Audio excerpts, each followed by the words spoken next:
to A Tale of 12 Gems, our original D&D campaign. I am Joe Treff, your DM this evening, and many others, and joining me are my friends Matt, Vincent, Tina, Alana, Kara, and Hannah. We have been talking about a lot of very interesting things. We've been having some theological discussions in the interim of this loading screen. The best part is that Kara screaming trains makes no sense because the thing she said before, was not part of the recording. Yeah. But trains indeed. So we will be playing D&D tonight, but before we do, a couple quick announcements. First of all, last night we had our Cyberpunk Starfinder 2E campaign called Skull Runners. This group of cyberpunk criminals managed to actually very successfully complete their first heist, escaping almost unscratched, though a couple of issues in the wake. You can see that when it re-airs on Sunday at noon, followed by this at 4:30 p.m. Eastern Standard Time. We also, on Saturdays, have been playing Crown of Salt, a Cairn 2E game system supported story. That is how I choose to say that this time. It is run by Kara. It is a fantastic game. Last week we were a little bit tired, and so it got a little bit sillier than probably Kara intended for it to. So silly. But it is a horror game. And it is a high lethality system. I believe we're on something like 13 deaths. So it is a fantastic time. You can come and join us right here at 7 p.m. Eastern Standard Time on Saturday, tomorrow. We also have a website, alberonrpg.com, and social media, where you can see the things that appear on our combat cam just in a little bit greater detail at alberonrpg on Instagram. And then we have Sirenscape and Monument Studios music to thank for the sound that you are hearing behind you and various sound effects that we use throughout the day. Sometimes you just need a lightning spell. And so Sirenscape, right there. Yeah, lightning spells. So sometimes for like a birthday party, you might need something like Sirenscape, digital tool set for party planners. And that is all the announcements that I have for this week. So it is time for A Tale of 12 Gems.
Beats. And to Kara for the recap. Sometimes you ask for things, and sometimes, you just can't deliver. You turn it down just a smidge. Misfits. When last we left off, we found ourselves rolling for initiative, which happened the session before as well. I'm sensing a theme on Conflict Lake here. But we rolled for initiative as ghouls. Goblin ghouls. Goblins, if you will. Oh, it's right there, huh? Approached out of the water. Thule leaned into the value of studying your spells. Ralph surfed the tides, and Alana redeemed herself with Guiding Bolt. Tonki made mashed potatoes, which I guess in this case is ghoul-tatoes. Checks out. Well, Nora just kind of tried to stay alive and keep Emmy from dying to what was a bigger, badder ghoul farther down the boat. Once more, we found our ship in peril as the captain was knocked off and thankfully saved by Grimgob and a swift mage hand. And we did eventually make it through. Grimgob further proved the value of a good mage hand extension by fishing. As indeed we found ourselves 100 gold richer and 1 ancestral skull wealthier. As in a strange twist of fate, the goblin skull that could be used as a spell focus was best for divination. So now Nora stares directly into the eyes of Grandfather Why is your name hard to say? Grampy Gob. Grandfather Gravel Grave. Grandpa Gravel Grave. That There right it there. is. I did it on purpose. Because you doing recaps. Appreciated. You're welcome. While everyone Everyone else called him fished Pappy. and rested and made use of themselves, Nora decided to check the cards and, using Grandpa Gravelgrave, see about the dangers ahead. It has been named Grandpa Gravelgrave now, Joe. I'm so sorry. That's fine. It's canon. That's Discovering. not good for you. That maybe the path ahead isn't as uncertain, as Captain Marr said that, hey, we still don't have enough booze on this cruise. We need to stop and get more elsewhere. And the options are many, and the paths are shitty. As indeed, anywhere we go, probably gonna be bad. We decide, instead of going after a legendary hoard of alcohol in a tower that may or may not exist, and have the potential of being carried away by giant undead birds, or ripping off a distillery that may or may not use live myconids to fuel their booze, we've decided to go the truly safe and respectable route of the Weeping Archive, because nothing says a really good time like having your eyeballs plucked out, walking away with maybe a spell scroll that you can no longer read, and potentially wine. To be fair, I never said it would be plucked out. I was gonna say the same things. As we make our way through, once more we witness people being beset by others attacking and dying. We participate in local goblin culture and say, no thank you, carry on. And once more, we come across another raft of people who are in trouble. And once more, we begin to say, maybe no thank you, until a goblin with a magical shield screams, come get some. Come get some. And tentacles reach up and drag him to the deeps. And that's where we begin our session. Maybe we'll be rolling for initiative. Maybe this big-ass boat can just sneak on by. I'll make sure we roll for initiative. Or maybe Tonki will give them a hug. Thank We'll you. find out. This time Let it'll me be more like a change high the five. Stay tuned.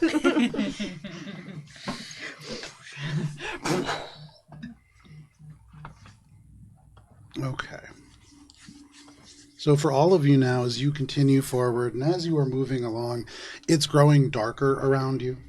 The sun has begun to set behind you. The mist has kind of creeped in from the sides. And as you make your way down here, you had seen this barge or this raft just destroyed, kind of crushed from beneath. And you had seen tentacles emerge and rise from the inside of this place. You can see now this one goblin that had been kind of clad in this glowing, glimmering shield, kind of in the mouth of this massive green creature that rises out of the muck of this river. Tentacles shooting out and writhing around it. You can see this being looks as if it is made out of algae and other sort of components, though you can see squirming, more meaty things on the inside. But as they start to just tear things apart, and you can see this goblin just swallowed on the inside, that is where we'll roll for initiative, though you do potentially have the option of sailing by if you wish. Sail. Away, Just like that. sail away, sail away. Oh, I don't like that for Tara. Or Nora. Oh, I am. Oh, hey, look at us! Oh, yeah, the same I initiative. got what I wanted, which was Anybody natural 20? You get Okay. to go first, though. Yeah. I have a -1 to my dexterity. 25 to 20? 20 to 15? Guys. 18. Okay, who's first? Oh, twinsies. Stop, I have a twins. 0 for my dex. I have a -1. Twinsies. Okay, and then 15 to 10? 13. 14. Okay, 14 for Thule, 13 for Emmy. What's your dexterity score? 12. 12, okay. And then 10 to 5? 9. 9 for Grimgob. And then what about Tonky? 1. There we go. We are really not a consistent. dexterous group, are And we? then that is everybody. So give me 1 second here. The way that this works out, Nora is going to be starting us off, then Rolf, then Thule, then Emmy, then the goblins, then the lake horror, then Grimgob, then Tonky, and then Captain Fergonimar, moving at initiative order 0, along with the boat. Oh, sorry. It's okay. It's just French fries. Nora.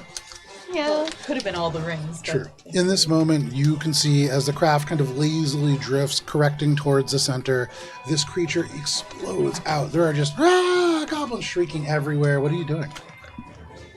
Well, first of all, Joe, I was not expecting to go first. As indeed, no one ever really expects the wizards to go first. It is really nice if the wizards don't go first. I know, but you do in almost 50% of your combat so It's far. so It's like weird. the only time you roll well. Wow. Hannah, It's the truth. shots from right next to me, not even across the table, just right here. I love you. So, Nora, in the darkening air around you, what are you doing? Nora is currently trying to find all the D8s she has.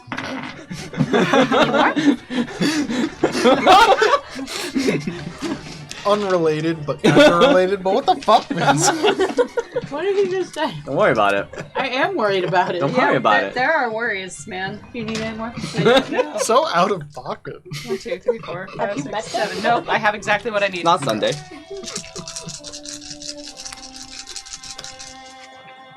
In one of my friend groups, there's a rule. You're not allowed to say out-of-pocket things on Sunday. It doesn't make sense, but okay. Absolutely wild. Saying that in and of itself can't be said on Sunday. Okay. 34. Okay. Could you Wow. first also explain what you're doing? Oh, I said sleep. Sleep. Okay, excellent. So, you cast sleep, centering it where? Yeah.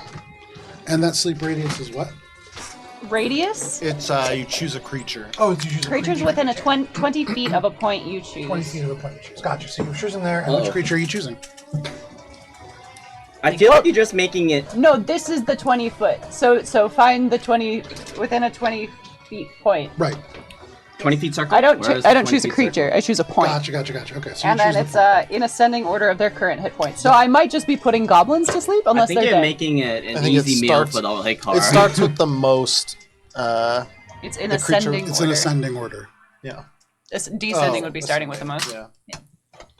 Okay, I think so I'm how about much? to drown some goblins. 34. With a 34. Pretty fine with that. Or Alina? Is that you? or it could just be No, like Nora will be traumatized. Asleep. euthanization. Asleep. And then 20 feet. Do we have that template? right Where here? are the templates? Because they're not on the table. We don't have a There's bunch 20-foot hanging one. up behind you. Is it a 20-foot Yeah. circle? Oh, they've all Ah, been there's hanging up. ours. Oh, that's a Okay. good place to store them. Okay. If you know they're there. You watch as every goblin just hits the ground, splashes on the edge of the water. None of them fall overboard, but every single goblin knocked unconscious by that sleep spell, and the lake horror just What did you more think was tentacles gonna rising out of the water. Anything else, Nora? Was that Dooley or Matt? Yes. I thought that 20 feet center point would be a little bit smaller. It's But pretty big. It's pretty big. It's pretty big, and It's okay. You Some of successful. us also don't read spells, Matt. you see How was Thule supposed to know it was an undead creature? there are 5 sleeping goblins now on the battlefield. I can tell you, I was expecting different things, but this was not one of them. Sir, we all were expecting different things here. All right, anything else, Nora? No, Nora's just gonna go hide in a hole and die. What you don't know is that we like to side with the winning side, and the lake horror was clearly winning. That's fair. In which case, you may have chosen correctly. At this moment, though, you can see the goblins in significantly more peril. Ralph.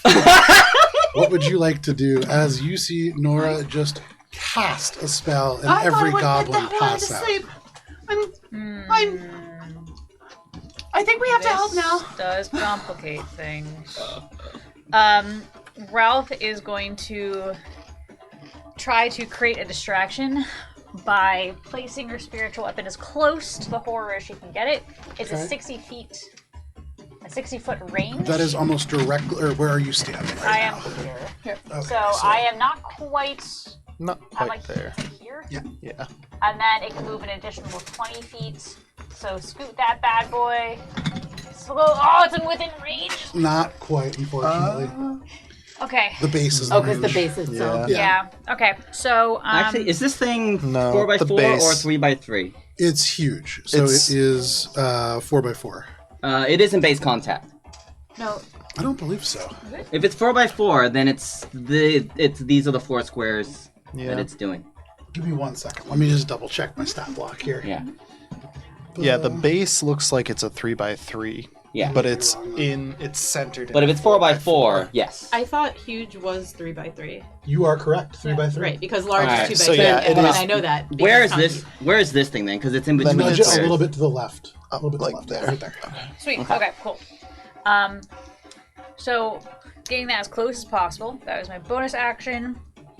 And for my action, we have established that trying to do anything on this, like moving around with the barrels and stuff, is difficult terrain, right? Yes. Okay, so I don't think I'm within range to do much else, but I will try something. Okay. I'm going to cast Thaumaturgy. Okay. And I'm gonna do 30 feet away from me. And so it'll center from here. Sure. And I would like to choose Loud Voice Okay. for Thaumaturgy. And Ralph is just going to be like, wake up! And see if she can attempt to rouse any goblins from their magical slumber before they are snack food. You crack the spell using thaumaturgy, and it's a very clever idea.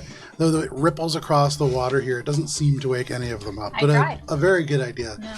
You can see the water ripples in this big shockwave around the center of that thaumaturgy. But aside from that, not a lot else. Anything else, Ralph? I need to be louder. Okay. And then I'll be on my turn. That brings us to Thule. Emmy, you were on deck. Thule, you are ambling towards this massive creature that now rises out of the water. Huge mouth with this flesh-like sort of interior. You can see what looks like a humanoid shape just writhing in there, and these tentacles just protruding from the water. And then all the goblins fall unconscious. There's almost nothing I can do at the current moment because I am out of range of being able to do anything. Okay.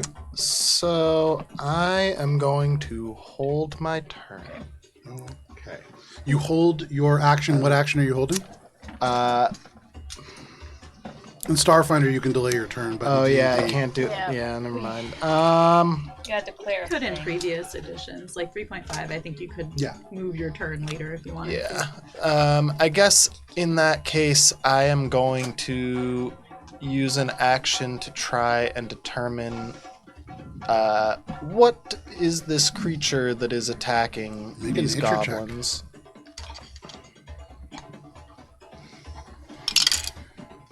Just a tiny check. It's dual night. It sounded low, but I think it's just the size of the dice. No, it was pretty accurate. I'd say it's a 15. With a 15, as this creature rises up, there's parts of it that look very plant-like in nature, though that doesn't seem quite right. The center of this creature, fleshy as it might be, you're getting the sense that you are looking at some sort of monstrosity, not a plant, not a beast. This is something other. Aside from that, you haven't heard of this creature or what it might be or what it might do. Okay. I know, Anything but else? then I can't put them in easily. That also I will don't think I have anything. Is anyone injured at all? No, we aren't. The goblins are about there. Yeah, I mean, I don't think there's much else I can do. I can Alrighty. ready to. No, I can't ready to bonus action healing word. So I'm Unfortunate. just gonna. That brings us to Emmy. Oh, I can't reach it. Do we? Where's... I don't know if I want to do that. And there's not a lot I can do at the moment either. Okay, So I'm gonna home. there you go. That brings us to the goblins. Good luck, guys. Shoe. So Let's see. sorry. At the end of their turn, do they get to make a save? They're just asleep. They're just Action. asleep. That's wild. I tried to put the Okay. big thing to sleep, and it was. And that is a goblin's turn. That brings us to the lake horror. Best intentions and all that. It's okay. So all around it, tentacles erupt out. You can see one and then another. There is 6 of these grasping tentacles that begin to move around, sliding around these goblins' limbs, sliding around parts of the wood until they splinter and crack. With their grasping tentacles, they are going to make a multi-attack. Is it They're going to make auto 4 of crits? them. And do they all One auto each crit? against each of the goblins that are within range of it. Do they all auto crit because they're asleep? Oh boy. 2 crits. I don't think auto crits is a thing. No, but auto crits is a thing. So if they're incapacitated, and it's and then there's another instance in which it's always an auto crit as well. And I can't remember what it is off the top of my head. In I thought it was 3.5, just- they called it a coup de grace. Yeah, It's still in 5e, but it's like I don't know Maybe if it's called stunned, more but not incapacitated. But so you watch as these tentacles wrap around these goblins, and can I get some restrained rings? If you insist. I believe How many you that's accurate. need? I A need million? 4. That's 3. Restrained. Oh, it's when you're unconscious. Automatic critical hits. Restrained. Oh, okay. And sleep And conscious restrained. unconscious. And then you watch as the goblin on the front is lifted up and just brought into the mouth. And they just disappear without a single yell as they are unconscious. They go to sleep on this deck and they will likely never wake again. This creature just What's swallows happening? it whole, and you can hear this awful, almost suction sound as it just down and into this creature's gullet. And these tentacles continue to writhe. But that is all that it can do. Actually, as a bonus action, it extrudes on another another one. tentacle. Now 7 of these things just writhing around it. But that is its turn. That brings us to Just Grimgar. grew another tentacle. Grimgulf's gonna turn back and look at Nora. And just shoot you a look. Utter terror and horror. It's like, that's not what I was supposed to do! Lake horror, in fact. Now, for And what then- it's worth, when they're all grabbed now, I believe those goblins all wake up. Now just grabbed by these tentacles, being lifted up, some of them like dragged through the water towards this creature. All of a sudden, the screams resume. And then he's gonna turn and lock eyes with Tonki. I'm gonna point over there. And Tonki nods, so I'm gonna ready an action to Vortex Warp Tonki to this square here when Tonki goes big. Yeah. It's a base Fantastic. contact, I right? love Yeah. that. I You love would that. know that Tonki wants base contact. Yeah, this one here, which is base. Oh, okay. This is really the only raft in base contact. Correct. Although Is that within range Does of it have to vortex be warp? on a Warp solid is on a piece of something? it could be in the water. You want to be in the What water? about Water's on on this our bed. rock? Do not. And then you could jump real Dimension cool door. like? No, in order to like be able the- to jump real far, you know have to that be able to get a running start. On That would be cool though. Let's Can you just see. put me in the air above it? No, a you have to be surface on or in a the liquid? surface. Okay. Oh. I think if you put her on the surface, she'll just swim through the liquid. So up to you. Okay, in that case, right here. Okay. So you ready that action, you pull your hand behind you, kind of muttering arcane incantations. There is motes of this arcane magic that begin to coalesce around your person, but you hold that until Tonki gets big. That is your turn. That brings us to Tonki. Tonki gets big. You vortex warp Tonki, and suddenly that magic in like a streak, just tears Tonki across this space. And Tonki, you are just thrust onto this board. The goblin kind of in front of you, just disappearing into this creature's gullet. Yeah, and Tonki's like, spit that guy back out. And she's gonna Oh no, what's in your mouth? hop in the water and swim over and attempt to grapple him. Okay, you swim over. As you swim, Tonki, you are huge, but this creature is actually huge. Massive. It sprawls out, tentacles all around you, trying to push you away and wrap around you, but you push them off. You make your way towards this, and then you are making a competing athletics check and with I the get lake horror. advantage on it because I'm a big 23. Oh, it's gonna be close. Also 23. Ooh, what is your strength score? 18. Their strength score is also 18. So roll off! Roll again. 7. Okay. Roll. Huh? So same roll with 7. So, Wait. in this moment, as you swim up, just kind of very ponderous in the water in such a large size, you go to grapple this creature, and Nora, you can see this lake horror about to swallow your friend. They just pulled this goblin into their mouth. You have seen this horror that you have wrought, and suddenly the vision that you are seeing in front of you fractures, and you can see multiple realities where all sorts of things happen, and you choose the one where this creature, instead of wrapping around Tonki and tearing her in half, instead of swallowing her whole or just reeling her up into the air and slamming her into the rocks, you see all of these things happen, but you choose the one where Tonki is able to grapple this creature. And Tonki, you wrap your arms around this creature, and it is grappled. incredible. I'm gonna go ahead and use my action surge. And for flavor, what she's doing is like trying to climb up Yeah, him. sure. But it's an unarmed strike, but it's like grr. Absolutely. Go ahead, make your attack roll. This creature is slimy as you dig your hands into it. It is like you are just pulling wet sponge away from nothing. 21. 21 is a hit. Nice. Okay, so that's D8. Why am I not D8's not ready? One of those, and one of those. So that's 13 points of regular old bludgeoning damage. But does the full amount that you'd expect? Nice.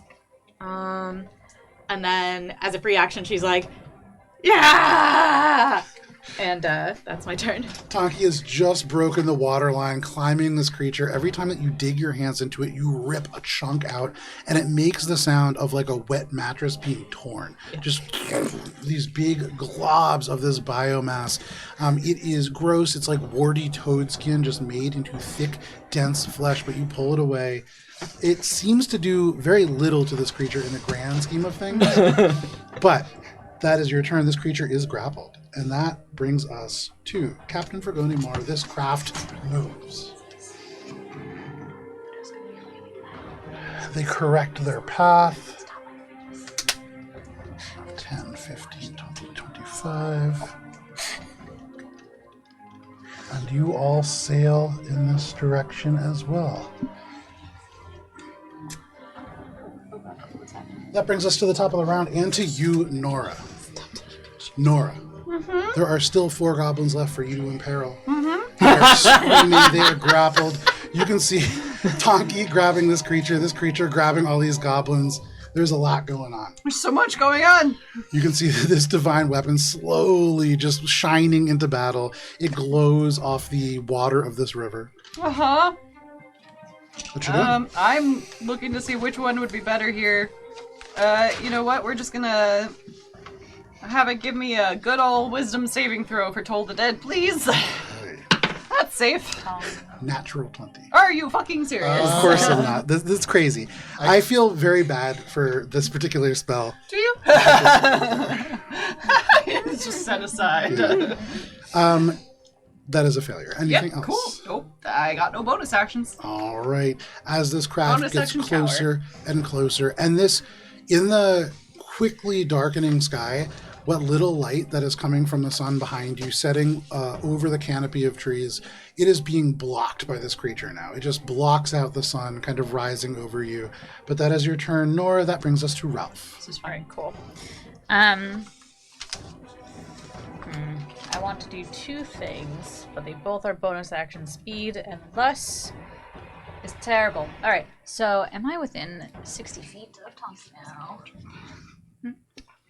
Oh, I am within 60 feet of Tonky. Okay, cool. So I will move my. No, I can't do that. Never mind. Sorry. I want the. I keep forgetting that the holy weapon does not have its own turn. It Bonus won't action, happen yeah. on my bonus action. So I was going to divide it up, but you can't do that. You got to make a decision, and that is going to be Shield of Faith on Tonky as my bonus action. She's just within range. I don't need to see her. She just needs to be within range. Absolutely. Me feel so shielded. So As Tonky disappears in this vortex warp, just as Tonky's heel kind of becomes insubstantial and pulled forwards, you are able to cast this spell. And Tonky, as you emerge big and you grapple this creature, there's just this glowing aura of Shield of Faith around you. And since I have cast a spell upon thee, you may, with your reaction, take a weapon strike against the creature. Make an attack. Oh, 14. That is not high enough. You rip a chunk of this creature out, but it just falls away like nothing. Ew. Anything else? All right. So with my action, I believe I am not within range for much, simply because it is slightly too far away. So I will step forward and take the place that Tonky was at. Okay. And then check once more to see if that brings me just within. It does. I will do the other Saver Suck that is at cantrip speed, which is going to be Sacred Flame. Okay. What kind of save is that? It is Dexterity at a 14. With a -1, that is an 18. Dang Oh it. my God. And now that I can actually see what's going on, I think Ralph will just be like, Tonky, can you swim? Yes. Tonky is being Did you drink raised your out potion? of the water by one of No, these not yet. things. And then Tonky just yells, yes, as they're splashed underwater again. They just get pulled out. This creature is trying to just shake you off, but unable to do so. It does, as you hit this with the sacred flame just burns little bits of it away, but seems to have no effect. That is your turn, Ralph. Yep. May I have a concentration ring for Ralph, please? And that brings us to Thule. Emmy, you are on deck. Thule, from where you stand, you see just the back of Tonky disappear in this vortex warp. Ralph climbs in their space. What are you doing? You can hear the screams of goblins. Don't think I can get much closer. How much closer are you trying to get? You can just move Well, to the front of the ship. There's a bunch of boxers in the way. Yeah. You can just move to your allies. Yeah. Oh, can you? You can take the space that I was in. I don't think it really helps me do anything because 60 feet's where you are, right? No. I'm a little bit over 60 feet. So, Where's the ruler? you could probably be to right behind the boxes and get within 60 feet. Yeah, Yeah. but you can easily be right here and you're within 60 As long feet. as you don't need to see, unless you can hook your head around the boxes and that's to see. And at any point, you guys can also manipulate your environment. Just because the ship is set up like this doesn't mean you can't move things. It is an action to do that. I feel like the action to take the boxes down and move them gently so we don't incur more debt. Would have been done like in any of the traveling montages. Did you want to Alright. get closer? Yeah, I want to get to within 60 feet. You're within 60 feet. But I also do need to be able to see. Can you just peek around the left side of this to see the? Probably not, no. Well, this is a really large creature, so I would I say could also Oh, just. where is Sparkoni Mar? Because I put him here, but I don't know where he needs to be to he'd steer be in the ship. back of the ship, yeah. Yeah, he Alright, has to be by I the just sail. ruled your way to a spot over There here. you go. also killed Ralph. You know, Ralph just sinks some of in you the- may die. Instantaneous. Sacrifice I am I willing can't. to Oh, make. good You thing can you're see- so short, Grim God. I can see right over you.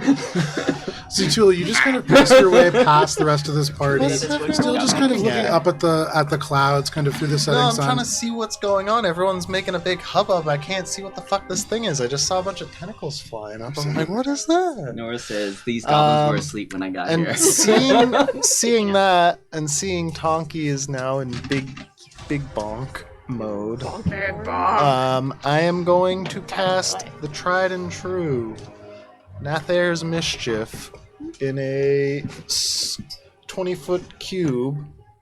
20-foot cube that I can see.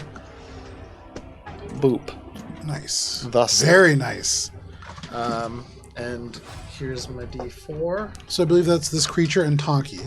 I'm trying to do it such that Tonki is not being hit by it. Tonki's on top of the creature. Oh, is Tonki? Tonki's are you grappled. I'm holding to okay. it, yeah. So like technically in the space next to it, but for all intents and purposes, if you hit it, you're gonna hit Tonki. Well, no, No, because I can you can put cast it. it I can from the cast back. it so that it's. But is the range 60 feet? Yes. So that does kind of limit where you can center it. Yeah. So I do actually, I guess, need this. Francis got it. The Vincent stick. I think I can still center it right there. Wait. I think it's Right. It's not close either. It's either there or there, but I think either way it would, or there or. It's because this guy's, this tentacle's in the way. Hold on.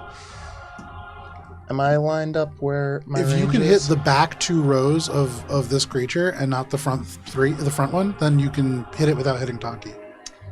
Can I I'm do so? trying to look at it from the top I to see if it's any I clearer. think it's just a little too so close. small. Yeah. Can we switch spaces? No, I need you to get out of the way. That's actually a feat, I believe. It's called Do-si-do. Yeah, the Bring your Dosita feat. partner.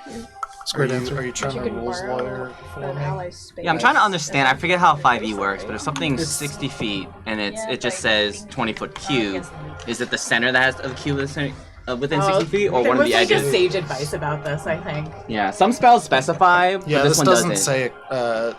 It's like This, not the centered circles on a one point. usually say center on a Just point says- within yeah, this range. So one if you just feel a says- 20-foot cube, you can see within range. So I think the whole cube, from what I can see here, has to be within range.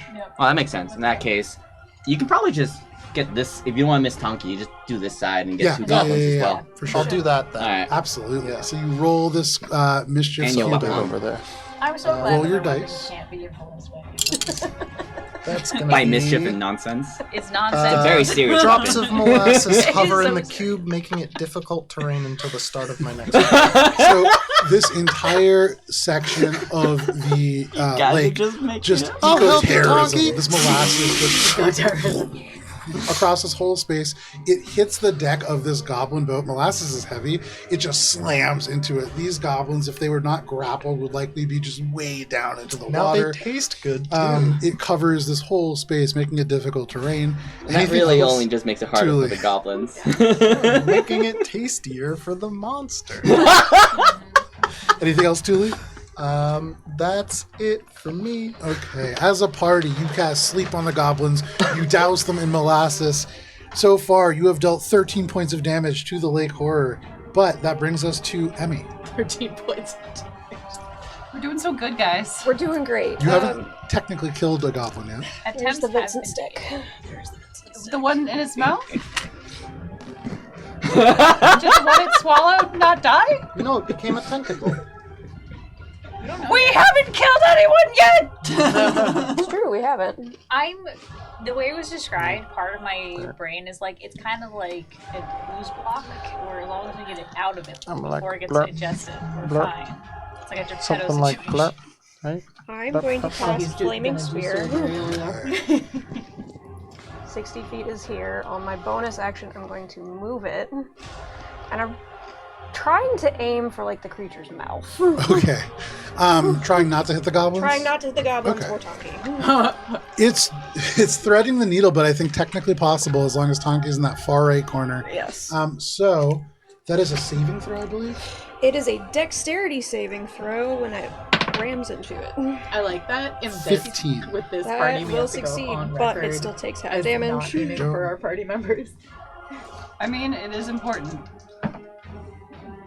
It was kind of assumed in the last funny. Mostly. 4 to 2. Fire damage. How much damage?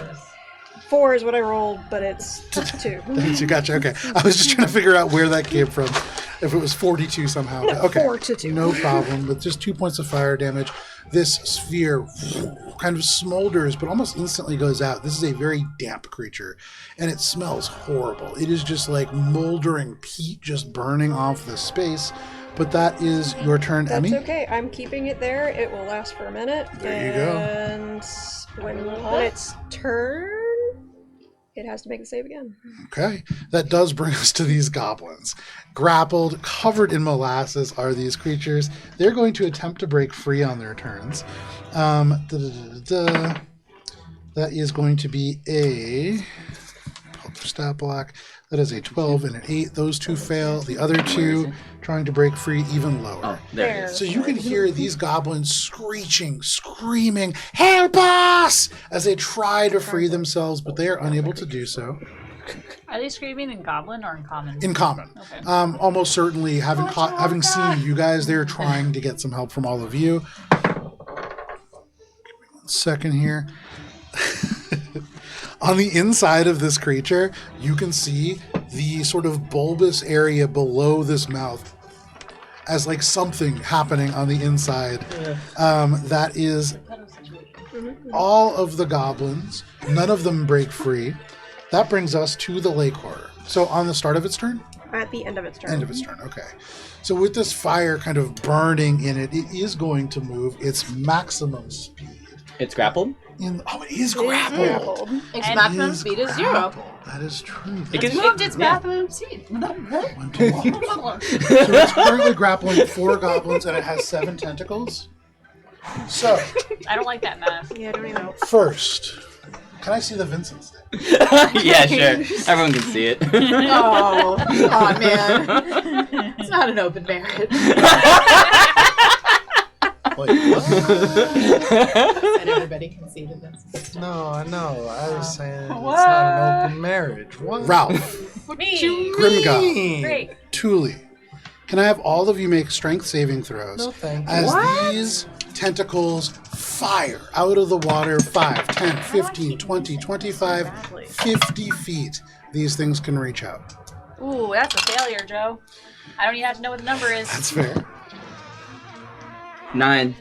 That is a failure. I don't even need to give you a number. Just fail. That is a failure as well. Are we all in the single All digits, 3 of you guys? are grappled. And then, as a final action, or as a final bonus action, they are going to use reel. And can I have you all make strength saving throws again? Oh, Should I make a Sorry, did we con take save damage? for my concentration Yeah, before? You have not after? taken any This is damage. probably Oh, so I don't have to yet. Okay. No damage. That is Great. So I'm still Natural maintaining my 20. con- I Natural hold 20. firm. It Natural wraps around- 20! It wraps fucking around the 2 of you and it yanks you forwards. For you, Ralph, you plunge your warhammer down into the deck of this ship. The whole ship is like tugged forwards, but you stand strong. For you, Grimgob, you actually just dunk yourself into a barrel. And this thing grabs the barrel, almost crushing it around you, but you are not pulled. Was this strength or dex? Strength. I'm going. Bye-bye. What was that? 6. With a 6, that is a failure. And behind you, Grimgob, Thule is just yanked. Whoop! Can I take an attack of opportunity? 15, 20, 25 if you really wish. And Thule, you are being reeled through the water now.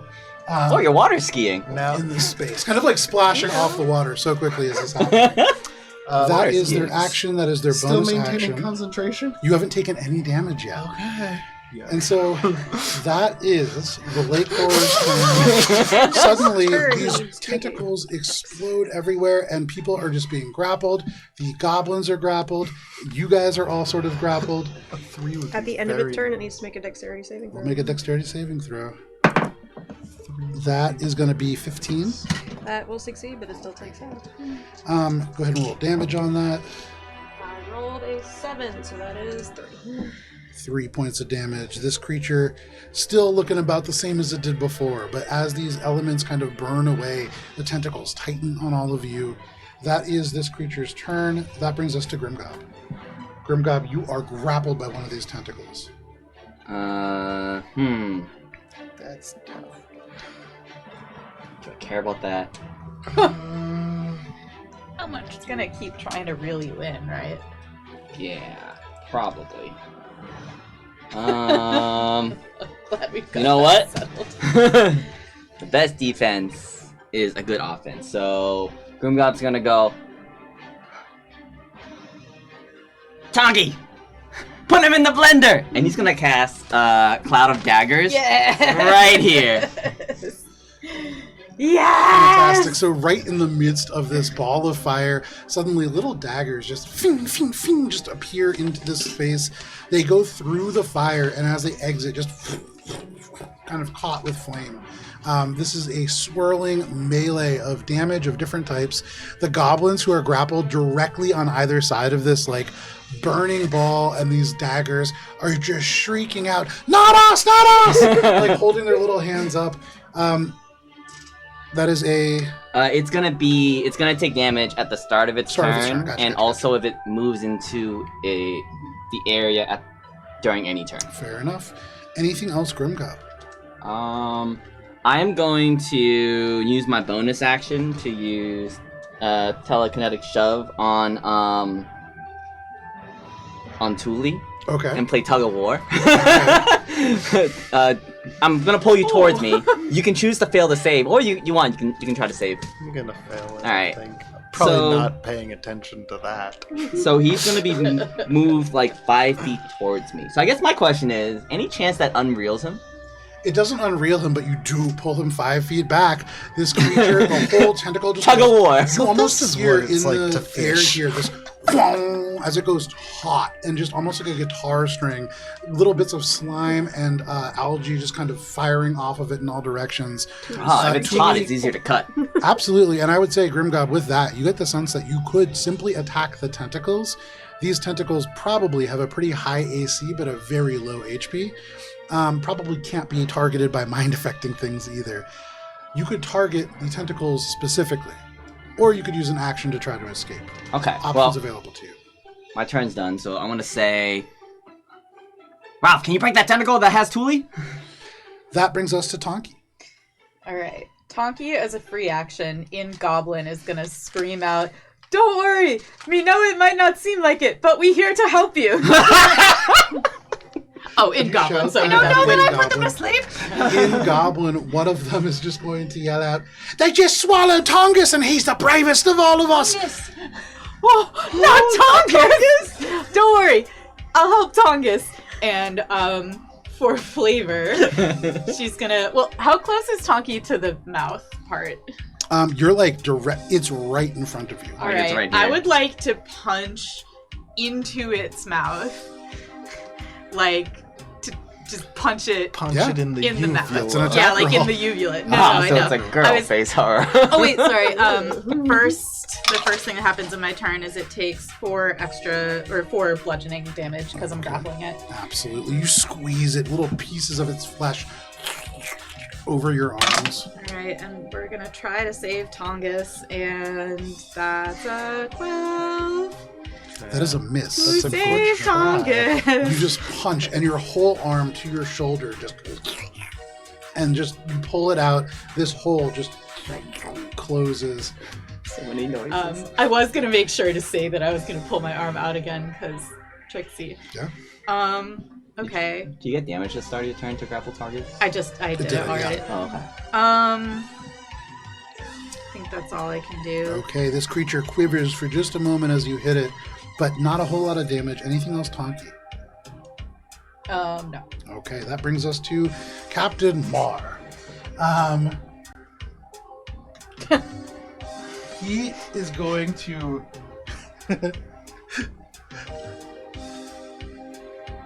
He's thunder. Yeah, he's going to run ahead to you, Nora. The ship is going to continue to move forwards, and actually, Am I back? you are hit by this ship. Oh no! It's not moving terribly fast, and so you're not taking damage still from it. But it does kind of... There is this very uncomfortable situation as this creature pulls... Grimgob pulls you back, and then this Damn. craft starts to run over you. And as it pulls you out, you are not being keel-hauled by this thing yet, but Almost by virtue of this creature trying to eat you, you are being saved from being pulled under. It's not terribly comfortable. But to you, Nora, Captain Fergonimar is going to run up and just grab your garments, trying to get your attention, and they're going to say, "We already have to get more booze. We have cannons ready to go. We just need a way to fling these things." And they point at the barrels. And then they turn and they go, "Oh shit." And they start running back to go steer the ship as you are getting very close to this creature. Can you move Captain Mar just 10 feet back towards the sail? That is their turn. That brings us to the top of the round and to you, Nora. Nora like points at the barrels and just points, "Grim Cannon fodder!" And with her, like, can she like?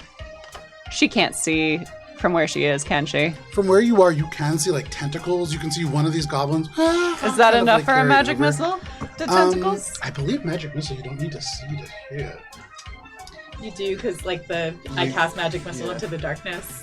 You just have to pick a target. You just need to be If able you to move see over it. here, you could see It it. hits a creature of your choice that you can see within range. I would say you can use magic missile on this creature, given that it is so large. Damn. That's an average to middling spread of numbies. 2, 5, 9. 9 points of damage. Every little bit counts. That does 9 points. That is 12 points total on the round. Anything else? As you do this, you can see this creature almost just unaffected. Nora will attempt to scramble up to get a better vantage point. Okay. You climb these barrels. You can now see just past your twin, who is grappled by this tentacle. That is your turn? Yes, and Nora does a little crouch and grabs onto the nearest, like, stablest looking box. Absolutely nothing super stable in this moment, Nope. but that brings us to Ralph. All right. You are grappled, Ralph, by one of these tentacles that just wraps around you, kind of tugging. You get the sense that it's going to tug much harder in just a little bit. Yep. Bonus action, I will direct the spiritual weapon to strike the tentacle that is currently...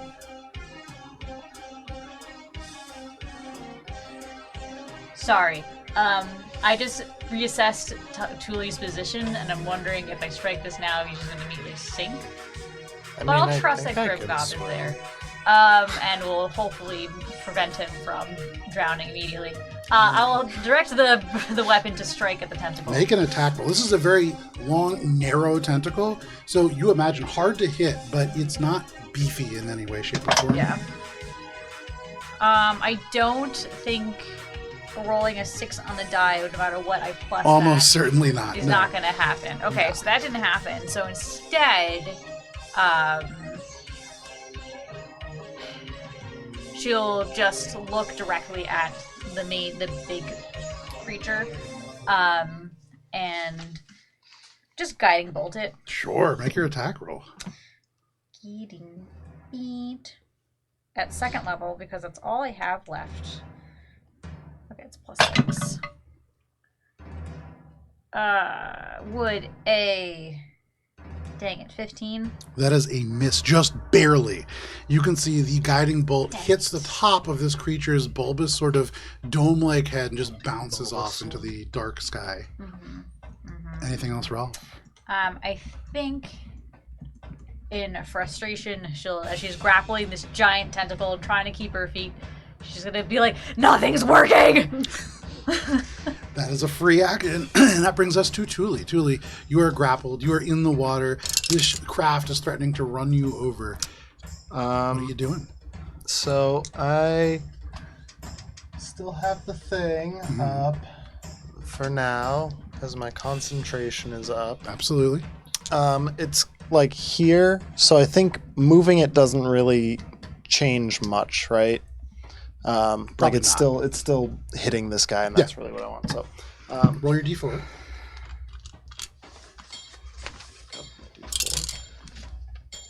The same thing continues. Still molasses, just coating this entire area. Then as an action, I am going to attempt to hit the... I can attack the tentacle that's grabbing me, right? You certainly can. Okay, I'm going to do so with a Starry Wisp. Okay.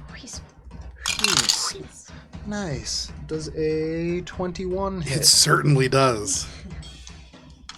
Free thyself, Dooley.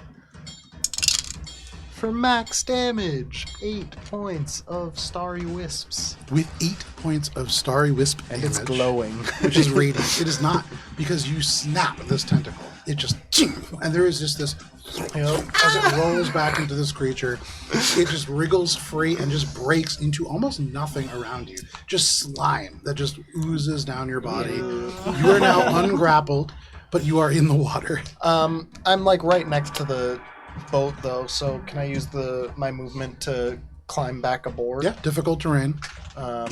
So I guess half is a quarter, so I can move 5 or 10. Yeah, 10 feet. You can just get right back behind Yeah. Grimgob. So I'd just pop back up and be like, "Whoa!" You swing back up onto the craft. You are dripping wet, but anything else, Thule? That's my. I can't bonus action. No one's really gotten hurt yet, right? I mean, We're all Damn. getting Some That goblins got Brings eaten. us to Emmy. Mechanically, I'm going to manipulate the flaming sphere so that it backs up enough and so that it can ram it again, but again, kind of make it just look like it's pulsing with the flying daggers. Absolutely. Dexterity saving throw, please. Okay. Flaming dagger NATO. That is a 9. That will fail, finally. It doesn't have good saves either, which is the wild thing. For 7. 7 points of damage, just the full amount that you would expect. That is a total of 19 points on this round, and you That can was see my bonus action. as this burns this creature, it is beginning to kind of jiggle and wobble. It doesn't look especially hurt, but you can see, especially around the mouth, it seems to be almost just drooling. I'm going to try to guiding blast it. ah, yes. The classic spell. Classic spell. Dirty 20. That is a hit. For 9. Hell yeah. 9 points of damage. This creature beginning to actually show signs of wear. You can see little bits as Emmy fires, and it just strikes this creature.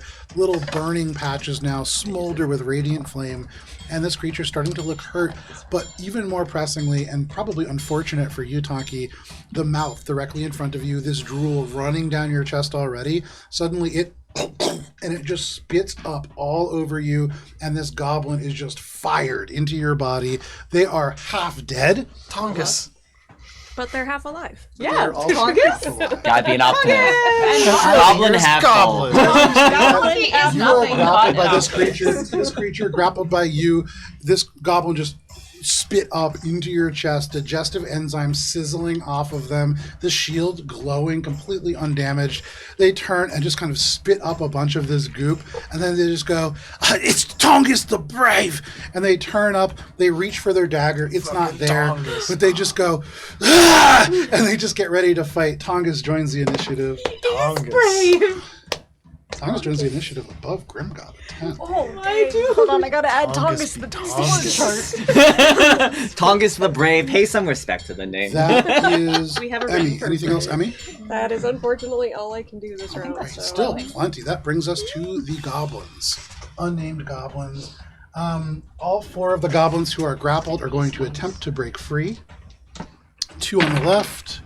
That is going to be 2 failures. 2 on the right. In their in their molasses, just slow motion trying to fight this thing. They can barely move, and they do not break Oh, did free. you None get of these another goblins capable of Or breaking did you roll free. last? That is all of their Oh, actions. They don't have a bonus action that will help them get free. Nice. That is all the goblins can really do. That brings us to the lake horror. Hey, Joe. Yeah, It takes 12 damage from the cloud of daggers at the beginning of his turn. very nice. It takes 12 damage, and it does the and full it's, amount. I think it's slashing damage. Slashing damage. Fantastic. Does the full amount that you would expect in this creature now starting to look hurt. You can see places where the tentacles trying to rise up, but just vibrating with damage. It is still, first, as a bonus action, it will extrude a new tentacle to get back to 7. And then it is grappling 4, 5, 6 creatures, so it can try to grab one more. It will make 1 tendril attack against... Who is not grappled? Who can be grappled? I don't don't think I'm technically grappled. You're not, but you're kind of doing it for it. Let's do it, but Tongus, right there. No, not off with Better Tongus. than It fires off. It grabs onto Tongus, but Tongus just breaks free. Oh my god, he's a fucking hero. Absolutely chucking this creature off. He's brave. He's fine. It is now going to make a multi-attack against the 4 goblins that have not managed to escape. It raises them all up with its tendrils. These goblins shriek, going like 5, 10, 15 feet up in the air. And then at once, it slams all 4 of them down on these planks of wood. Or attempts to. I imagine it being difficult terrain in that 20-foot cube doesn't affect it. No. Yeah, does the molasses soften the blow? This isn't movement. It rises them up. You can see these goblins do go slower, but it slams them all down Kinda like onto when the you ground. pull Let me Carl. roll damage for these gentlefolk. That's almost certainly going to be very bad for them. Ooh, 8, 16. That is 21 points of damage to each of these goblins. Each of these goblins only has 7 points of health. And so you watch as these 4 goblins are just risen up into the air and slammed into the water so hard that it may as well be concrete. Ouch. And they just are shattered. You hear bones break and snap. All of the shrieking goes silent at once. As these goblins are just smashed. Yeah, I'll take those goblins. You can just leave them off the board. That's fine. Yeah, their parts are just gonna fall. That is all of the actions, bonus actions that this lake horror has. I would like to take a reaction as its turn ends. Yeah. I'm gonna. And they take fire damage too, correct, at the end of the Yes, needs to make dex save. I'm gonna use my stone rune. 18. Sorry, do that. That will succeed, but he takes half. Yeah. I'm gonna use my stone rune, and for flavor, she's like, enough! And he needs to make a wisdom saving throw. That is going to be a 13. That succeeds. Ah. Okay. Well, it doesn't descend into a dreamy stupor. Nice for it. We tried real hard. Yeah. Mm-hmm. Anything else? That was my reaction. Oh, right, reaction. So that is the lake horror's turn. That brings us to 6 total for 3. 6 total for 3.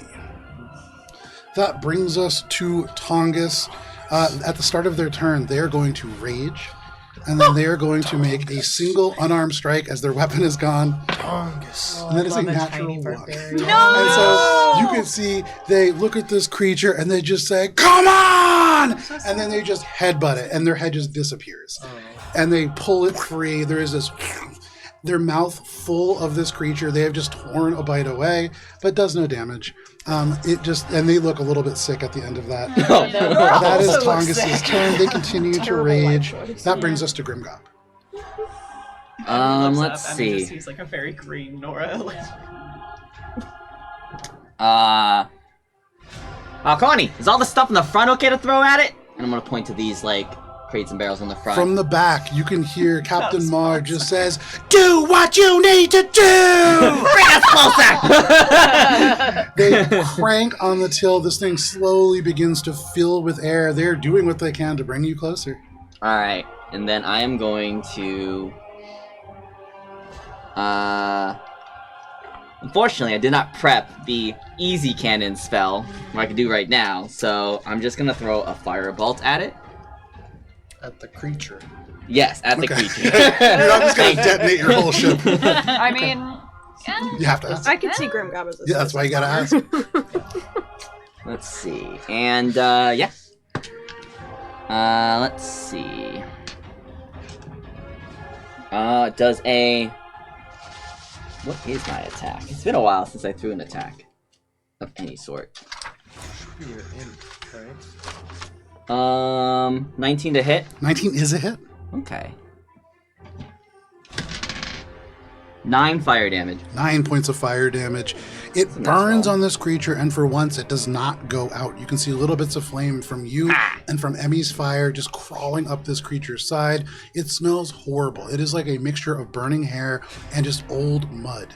But as this fills your nostrils, you can hear this creature for the first time let out this sound as it seems to be letting out like steam and air. It seems hurt. Alright, and then really this is for flavor. I'm still grappled, so there's a tentacle wrapped around me. Mhm. So, in brave goblin form, I am going to wrap around a barrel that's full of booze, Okay. and just kind of like, for flavor, just like have a flame in my hand. So I'm expecting to be Yank, and I'm gonna take it with me. Okay, fantastic. Night. And from behind, Captain Mar goes, but not on the boat! That is your turn, Grimgob. Let's see. All the goblins are dead, and except for Tongus. Is there anything in its mouth? Grimgob. In this creature's mouth? Yeah. You can see on the inside, now that it's risen up and the tentacles all extended, it's emerged mostly from the water. Inside this mouth, there is a sort of humanoid-looking, fleshy, almost like a uvula that stands up rather than hangs down. It looks almost like a mummy wrapped in ribbons of flesh. Can I use my telekinetic shove to kind of whatever that is thing, kind of pull it out of its mouth? It's not a creature. Okay. I would say you know that. All right, then I can't do that. In that case, I am done. Okay, that is your turn. That brings us to Tonki. Okay. Rules as written, I believe I can move while grappling, move this creature with me because I am grappling it. Can. Okay. It is half speed, and then since you do not have a swim speed, it is half speed again. So Okay. 40. So 30 to 15 and then to 5. 8 or whatever. So 7. you round down in D&D, so 5. Yeah, it's Yeah. down to 5. Down to 5. Okay. Scoot. Oh, never mind, So that's not really what worth I it. would like to do is I just want to check it mechanically before I describe my whole turn. Sure. I want to turn it so that it is in the cloud of... Oh, I would have to turn it and then turn it Yeah, back. exactly. We'd have to move it out and back in Can I do that? mechanically. Because if I only have 5 feet of movement, I don't think I can. I don't think so. Yeah, no. okay. Good idea, Can you though. move Yeah. the cloud of daggers? No. Once it is, it is. In that case, Yeah. never mind. All right, I'm gonna say to Tongus, in Goblin, Tonki and Tongus, we were meant to be allies. And she's like, you are so brave. I could learn so much from you. And then like, rah, punch. She's humoring him a little bit. Absolutely. But also, like, she's, there's an element of truth to it. Absolutely. You punch this creature. You stand side by side with this tiny goblin. Stand is a strong word. Natural 20. Absolutely. Yeah. I also did extra 4 points of damage at the start And of my double turn, all which I dice forgot. for a critical hit. That one wasn't part of Gotcha, this attack. gotcha, It okay. happened at the start of the turn, which No is why I problem. mentioned it before I got into this. Okay. Plus the giant's might, so double the dice. Oh, max on one die and min on the other. Hey, balance and Dice balance. give up and take it. Thanks, Tier.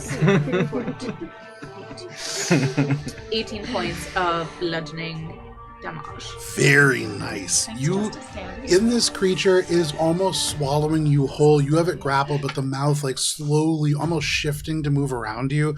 And then you just punch straight into this. As Grimgob tries to pull this fleshy appendage out, you just punch it as hard as you can. And there is this soft folding sound as something on the inside just melts. That is a very good amount of damage, and this creature is now really looking hurt. You can see some of these tentacles like going slack in the water before firming up again. It seems to really turn its attention towards you now. Very good. Anything else, Tonki? No, that'll be it. Okay. That brings us to Captain Mark. Captain Mark. You said bring it closer, Yeah, and did so say I that. believe they are going Ramming speed, to- Mr. Ma. No, but they are going to try to bring you as close as they physically can. Oh boy. Tonki, the ship comes cruising up behind you. You can see Grimgob grappled. It's almost as if this creature is like pulling the whole thing in, using Grimgob and Ralph as the anchors. You two are like holding onto the craft, and this whole thing is like shuddering. You can hear Captain Mar just saying, "I'm giving it all it's got, but I don't know if it'll be enough." The ship moves forwards. That is Captain Mar's turn. That brings us to Nora. Oh, hi guys. Once more. Oh, hi, Magic missile. Dennis. This is really all I've got going on, guys. Oh, hi, Mom. Oh wow. That's stuff. 6, 11. Hey, every little bit counts, and this creature is looking hurt. You fire these magic missiles. They fly around these crates, over people, under tentacles, around grappled people, and it strikes into the flesh of this being, and you can see those holes do not heal up. There is now just ooze dripping from each one of these things. You can see it almost begin to sag and deflate, but still it is up. I've got a really fast turn. That is Nora. That brings us to Ralph. All right. Ralph, you are grappled by one of these tentacles. Yep. You can feel it just pulling at your body, almost just cracking your spine in the process. What are you doing? I think Ralph would first move the divine weapon within bonking range. Okay, finally. At this point in the combat, it has arrived. To be fair, it did strike something, it just missed. That's true. It's been trying its best. That's all we can ask. Simply the best. I think 18. Is a hit. 18's a hit. Ooh. Yay! We bonked. Okay, so that is a 1. That's a D4. Do be bonkers. Oh my god. Move out of the way. Okay. 6 points of force damage. Very nice. That does the full Boys amount that with you would the expect. bonker This cobra hammer with just the boys. slamming into this mouth. Excellent. And then... Why not? Toll the Dead! That is a wisdom save. That sure is. 11. Oh, it fails! Ooh. I can toll the dead successfully. One twin success is both of your success. Indeed. 5 points of necrotic damage. We have succeeded. This creature looking hurt as this bell rings. You can see parts of its body just shuddering off of it like teardrops, but it is still up. Alright, excellent. So that was my bonus action, my action, and I can't move, so we are here now. That brings us to Thule. I'm gonna go ahead and roll this here D4. Okay. More That's seasoning. gonna be... Ooh, it does change this time. What is it? On a 1. That is the smell of apple pies Yes. fills Or the seasoning. air, and they need to succeed on a wisdom saving throw or be charmed.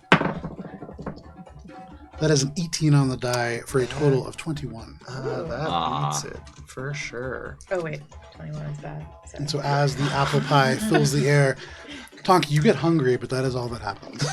Totally not again! I'm going to then... Starry Wisp! Alrighty. That's an attack roll? Saving Yes, throw. attack roll.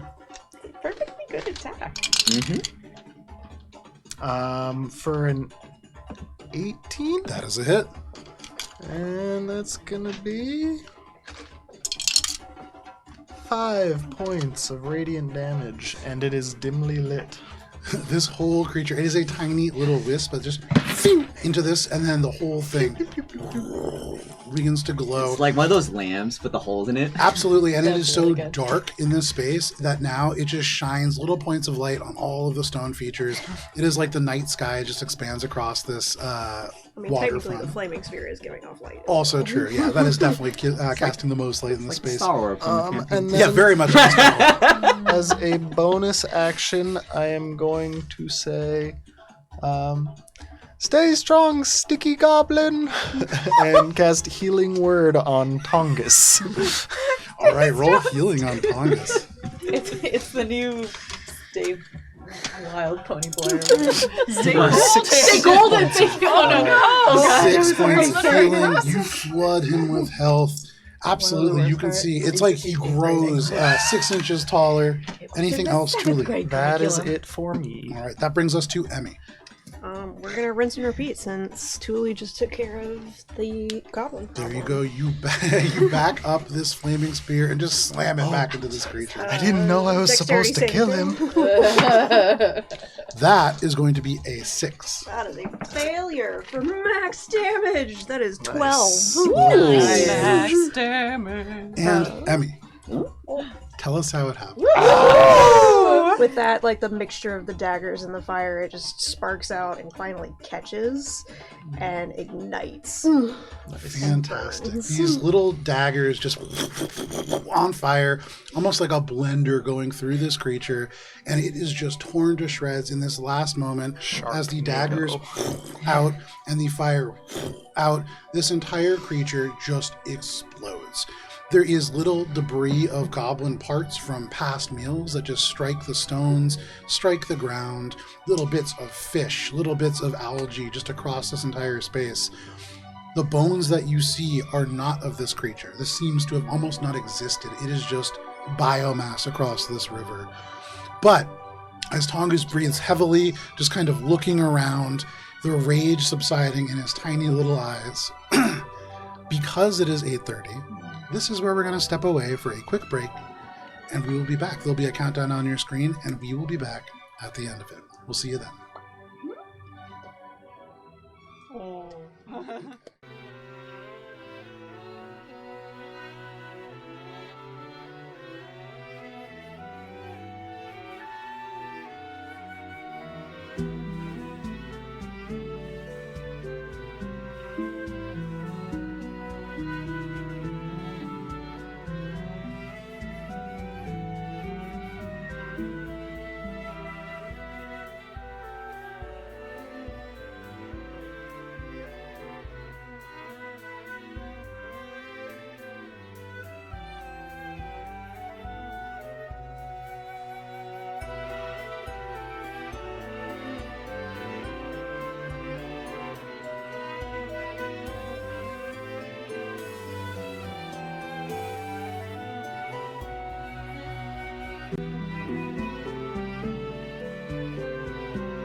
We are back from our D&D break, and joining me are most of my friends, except for Matt, who is shepherding Oreo, our cat, upstairs. And so when we left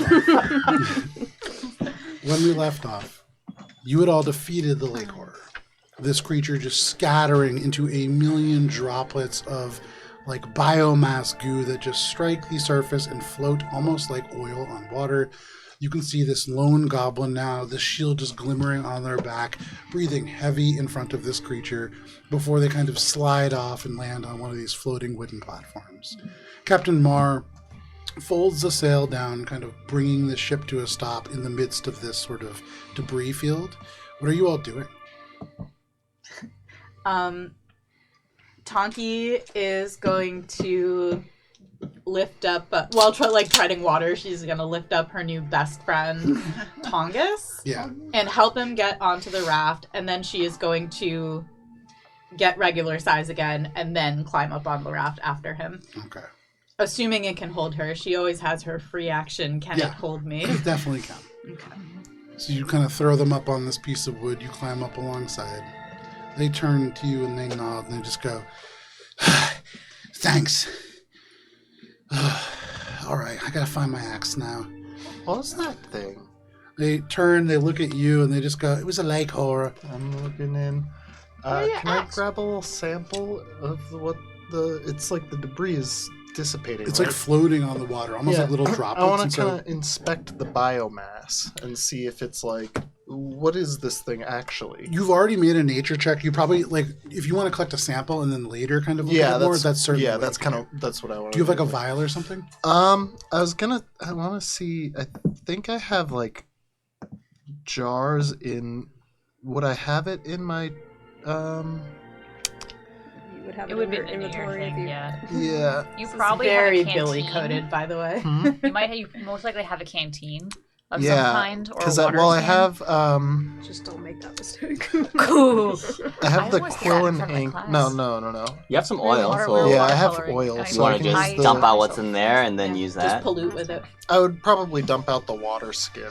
Okay. All right, So you dump BB. out your water skin, you fill it with remnants of the lake horror. It doesn't smell great. It smells very sulfurous. Yeah. I think at this point Ralph would look at Tongus and be like, Tongus, sorry for your loss. What do you mean? Your companions. I mean, we work together.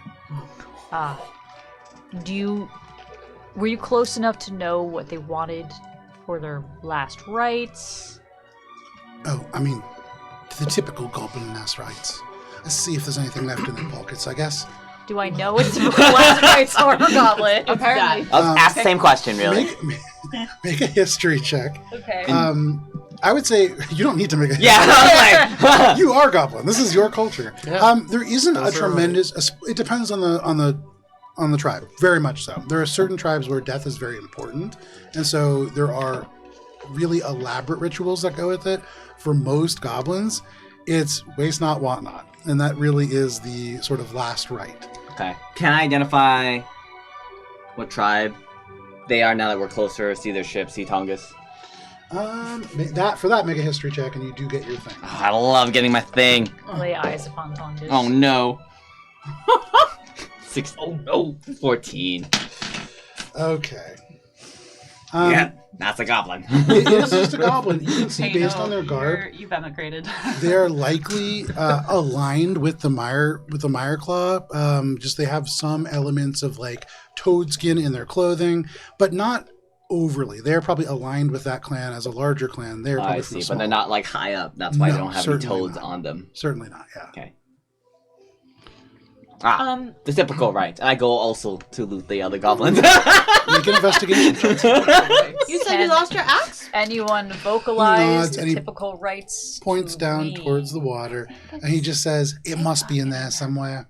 I'm gonna go grab it. Can you hold this for me? Oh. And they take the shield off their back and they hand it to you. I'm gonna Quick, while he's down, answer go, Ralph. go, go, go. I'm gonna answer Ralph.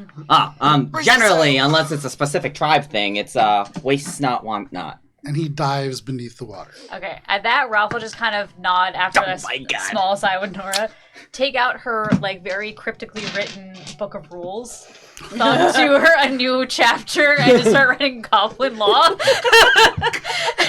Must be codified. Ralph will write the first Goblin Law book. Yeah. Fantastic. Alright, I rolled a natural 1 on investigation, so I'm just gonna say, like, I got distracted and I started explaining more laws to Ralph. Absolutely. No, that's wrong. What was No, your no. investigation check? I didn't know. Oh, right. No, sorry. You were doing the, you were grabbing the oils and stuff. But Ralph Does would- the shield have any runes or No, magical goblin symbols law. on it?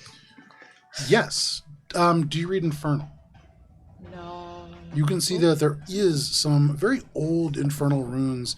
They don't move. That is not actually the magic in them. This seems to just be a language that was written to decorate it with. Really more like infernal motif. What do the So- 4 of our eyes see? Taki's gonna she's gonna hold the shield, look down at her new best friend swimming through the water, look back up, turn to the group still holding the shield like, Does it look like a language? It's infernal. It's infernal. Oh, okay. What's this? I can't read right now, but if you give me 10 minutes, I can make myself intelligent. No, Don't we're worry. It doesn't say anything. So as you look at this, we can you just speak ask. infernal. Who else speaks infernal? So everybody but the two who were raised as goblins. It's Everybody the make a second most history popular check. language in Mythalstrean. You really should learn it. Huh, Oh. that is true.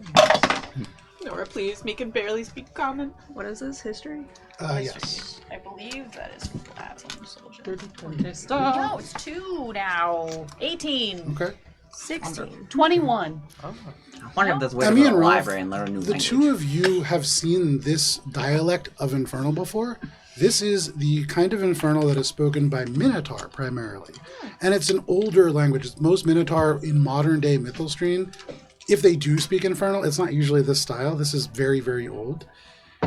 For those of you, I think that was Thule and Nora rolled above a 20.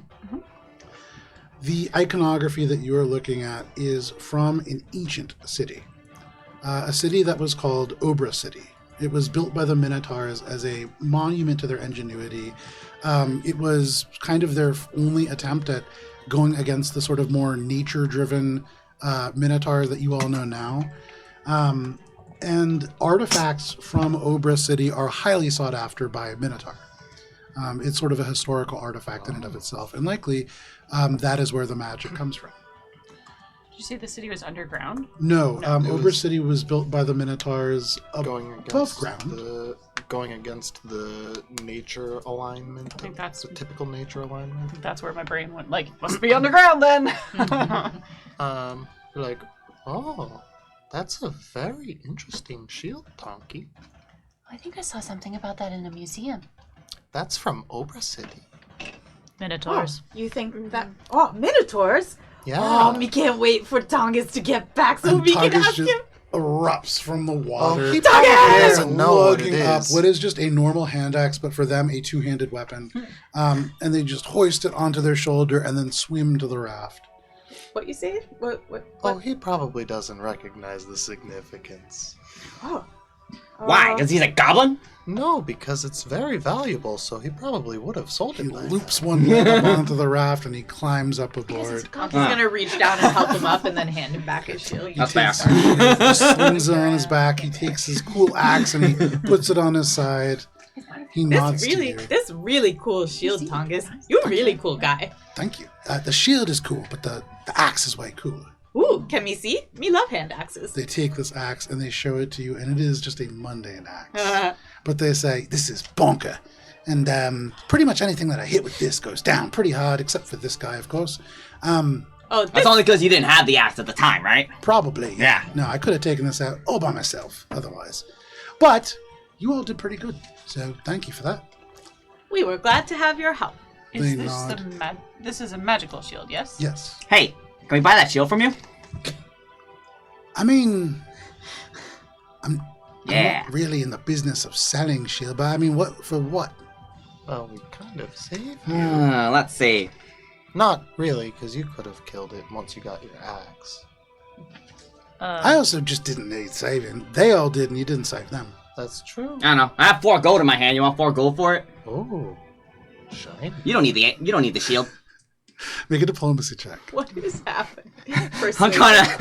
I'm trying to swindle. We could have just walked off with it.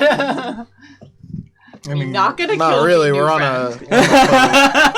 We couldn't have really walked anywhere. Yeah, but there's someone who looks like you that might have an issue with We could that. have just sailed off with it. Natural 20. Oh my god. Goblin culture. Yeah. Watch 20. this goblin culture. He don't know what it's for. Watch this. He looks at you and he goes, I can't do that. I mean, where am I going to spend gold? But if you've got a bigger bonking stick, I could use that. Tonki. Do we have a bigger bonking stick? Ooh.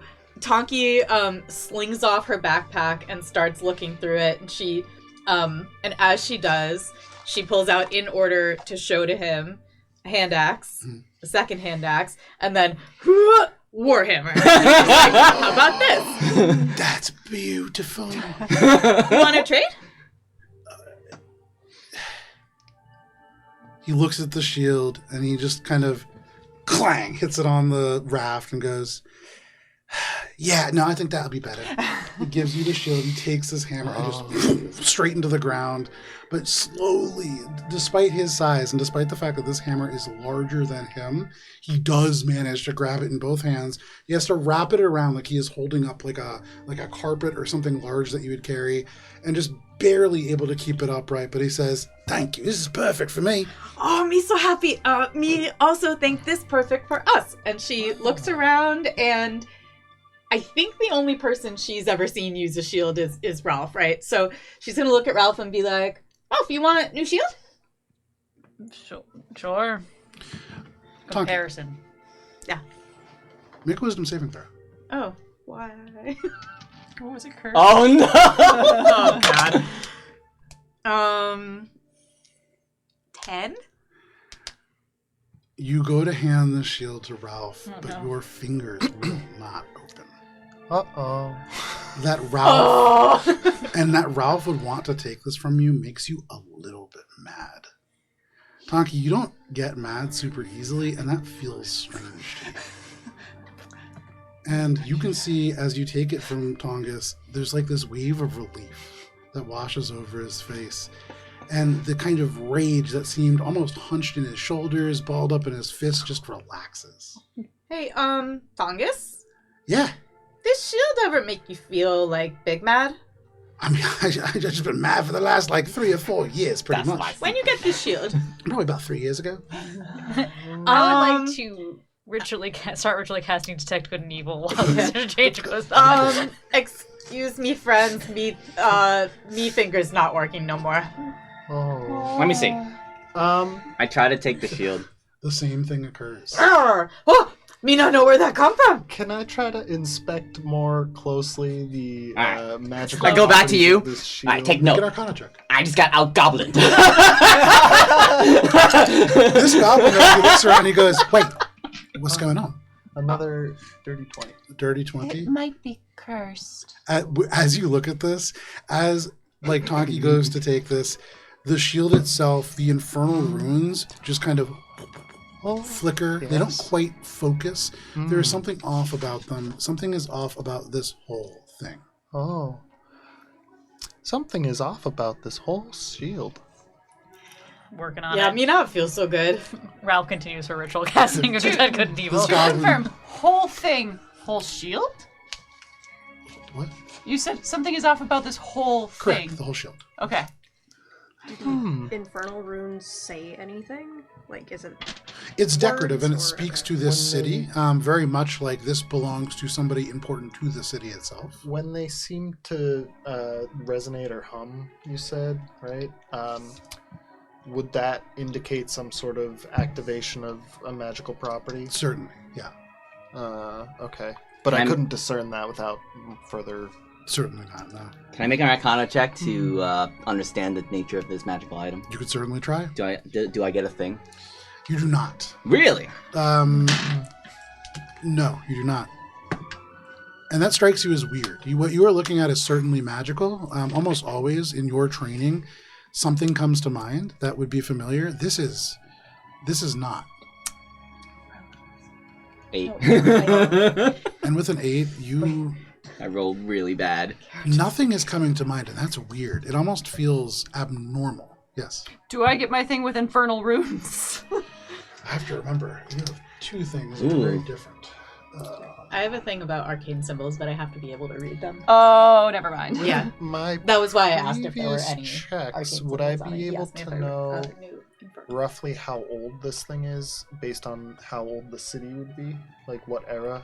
Or I would say rough general location? You know that if this was from Obra City proper, it must be at least 1,200 years old. And that is at least. So, as Obra City fell in the 800s. someone who studies arcane symbology, you can get a vague sense about infernal magic. When you make an arcana check on infernal magic, you make that check at advantage. Sure. Woo! Look! New dice! New dice coming through! New dice coming through. New dice come through! New dice come through! 22! A 22. Ooh. What you are looking at is almost unfathomably old. Beyond the fact that it stemmed from Obra City, there is something about this that feels like, though it was probably molded there, the materials of this metal is something other than steel or iron or copper or bronze. There is something almost supernatural about the material itself. You get the sense that at once this is certainly cursed, and this curse from an infernal source, and this infernal source seems to almost be like a hunger, but it is something that will glower and grow. How hungry are you, Donkey? How hungry am I, Joe? No more than usual. Probably pretty hungry after a fight. Me could eat. Okay. Well, it's... Maybe it's... and Nora, holds up Grandpa Gravel Grave and says, how hungry are you? Because it's Where'd you 100 get gold. that? It's mine, don't worry about it. Okay. Me could eat. Me not understand. Okay, Why? okay. Because it's a skull of a goblin. Hey, Tonky. Yes, A goblin truly. gave it to me. Okay. Looks a little bit How perturbed by that. much would Smile you at that. want to not have that shield anymore? So much, Julie. Well, Well- wait, is that what I say? Or. Yeah, you can say that. Okay, so much, Julie. Okay, put it down. Me can't. I'll take it back if you want. Well, Can I try to give it back to him? You certainly can, but the same thing happens. that's And he goes, you have to let it go. Me can't. Shield. You just take your fingers and make them open. Me can't. The Me normally can do those things. Believe me. His ears go down a little bit, and he Tonky, I goes, think "Oh." you're cursed. Me think me cursed too. Help I know. me, please. Cursed. So the Ah. shield itself and the metal has also been cursed by an infernal source. And it seems like the infernal source might be based around hunger. But that doesn't make sense then, because if she's not hungry for... It could Different be a kind of different kind hunger. of hunger. I tried Yeah. a couple different ones, like lust for money, or... Maybe the shield's hungry. Well, based Here, on hold the it. fact that it made, I don't well, know what you're doing. it might have made some people extra angry for the last 3 or 4 years. Maybe it's hunger for battle, or Oh. Well, let's find out. I attack Tonky with my chorus staff, but I'm really just kind of aiming to strike the shield. You can pull up the shield and roll a melee attack roll if you're going to try to attack Donkey. Well, I'm just attacking the shield. This is I'm not fine. Yeah. okay. Grimmy knows that he has a standing invitation to hit Tonky whenever he feels it's necessary. This feels necessary. So, Nora, you said that the metal was also cursed? So it's a multiple strange curses? metal. I don't know if it's necessarily that. Well, I think the metal is cursed, and because the shield is made out of the metal, the shield is cursed. So a Does- 7. Sorry, go ahead. With a 7, go ahead and roll damage. An arm strike. Oh, it was my quarterstaff. Or no, roll your Wait. quarterstaff damage. Oh no! Well, It's I a s- haven't. Does Does it 7 hit my hits? AC? Go ahead and roll damage. Got it. Okay, all right. Oh. That's very upsetting, Something- Joe. Something You bad can is see gonna why. happen. 4. With a 4, you swing this almost half-heartedly, just trying to clang it off the shield, and the shield just tugs down in your arms. You are almost snapped down at 90 degrees, and this quarterstaff hits you right on the back of the neck. Oh, Make a wisdom saving throw. a glutton for punishment? 7. Too late. With a 7, as that don't hits think you, it would it help. stings, but that sting penetrates into your body and just ignites like fire down your spine. And in the back of your mind, you can just hear crush! BDSM And club. go ahead and roll for initiative. No, Joe.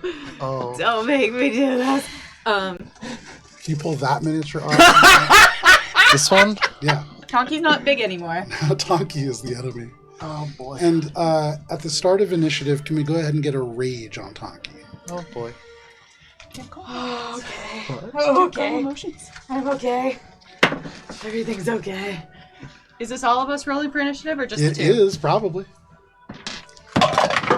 Probably. 7. Okay. 7 for Grim. Change our music here. Did I take any damage just now You did not. when he smacked me? Okay. Oh, sorry. From that, yes, you did take 4 points of damage. Oh, right.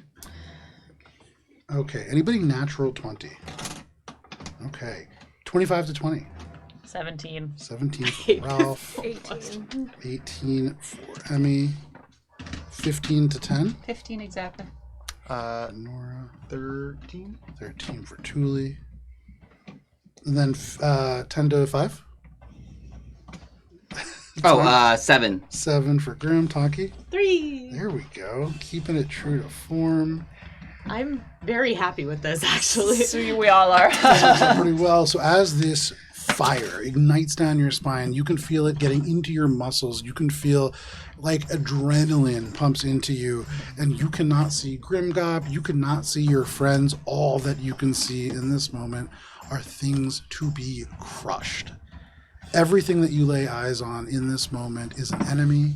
This is a field of danger, and you can feel this adrenaline just leap into your blood. But this brings us to the top of the order and to Emmy. Emmy, from where you are kind of on the edge of this boat, you've heard all of this happen. And so you have a pretty good idea that something is wrong. What do you want to do?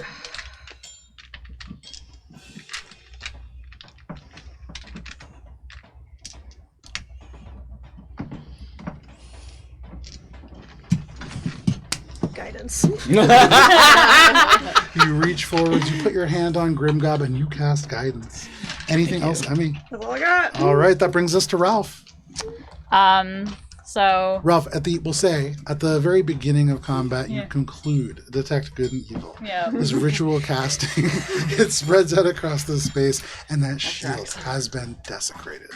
There is no evil or infernal presence or immediately lurking around you, Okay. but certainly there is a darkness within the shield. Okay, cool. So Ralph takes solace in the fact that it's only the shield messing with it, and there is not another, say, fiend that we had recently seen also lurking in nearby quarters. Hey, you guys found my shield! Yeah, influencing this item. Great. So she will, though, look at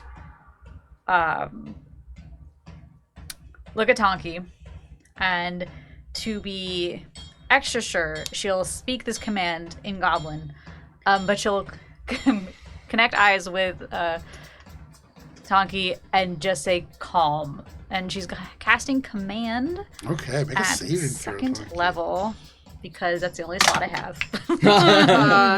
What kind of saving throw is it? Wisdom. No! Dirty 20. Damn. When you look up, Ralph, Where was you that on make the other you make eye contact with Tonki, and when you look, Tonki is not looking back. When you look into these eyes, into the darkness of the pupils, you are seeing just this endless abyss. But that is anything else, Ralph? So that was my action. And then seeing just how out of it she is, Ralph would move to put herself in between Tonki and as many people as possible. Okay. So considering how cramped the situation is, Sure.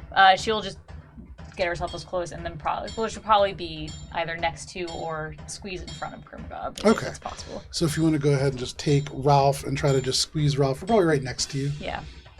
Yeah. There you go. You kind of edge over to this space. That is your turn, Ralph. I do believe so because all my stuff at bonus action speed is not terribly helpful in this moment. Okay. And that brings us to Nora. Oh, Grimgob is above Tonki. Oh, I'm so sorry. I have Sleep.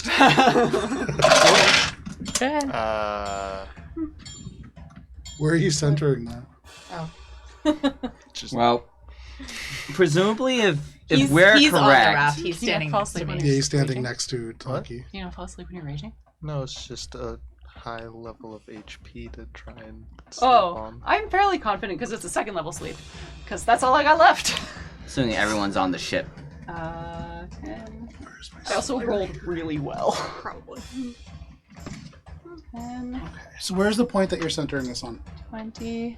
So Nora's learned. So Nora is trying to center it off so that it Just gets Tonki? it just gets You can Tonki. certainly do that. And Grow. and Tongas. Go to sleep. Incidentally. Hey, if Tonkus goes, that's fine. He needs a nap. Yeah. 35. 42. And that has to beat my current HP, It right? does. And so it does. There you go. So in this moment, as you cast sleep, Nora, this has never worked for you before. But as you look at Tonki, you go back through your history with this individual, and when Tonki does get a little too bonky, sometimes it's because she needs a nap. And so you cast sleep, channeling all of that into this. And despite the fact that you are raging, you fall unconscious. Yay! And as you fall unconscious, you lose your grip on the shield, and it clatters onto the raft. Nora runs forward and with her dagger just tries to tip it off into the water. You've already used your action. Oh! We're still in issue order. Anything else? Get rid of the shield! That brings us to Thule. I don't think that might. Ooh, Don't touch it. I don't know if that's going to work. What you doing, Thule? I don't want to wake. I don't want to be in combat anymore. I don't know what to do here. I'll ready my action to. No, I'm not going to do that either, because then it's just going to burn the spell slot. What you doing? I'm going to try and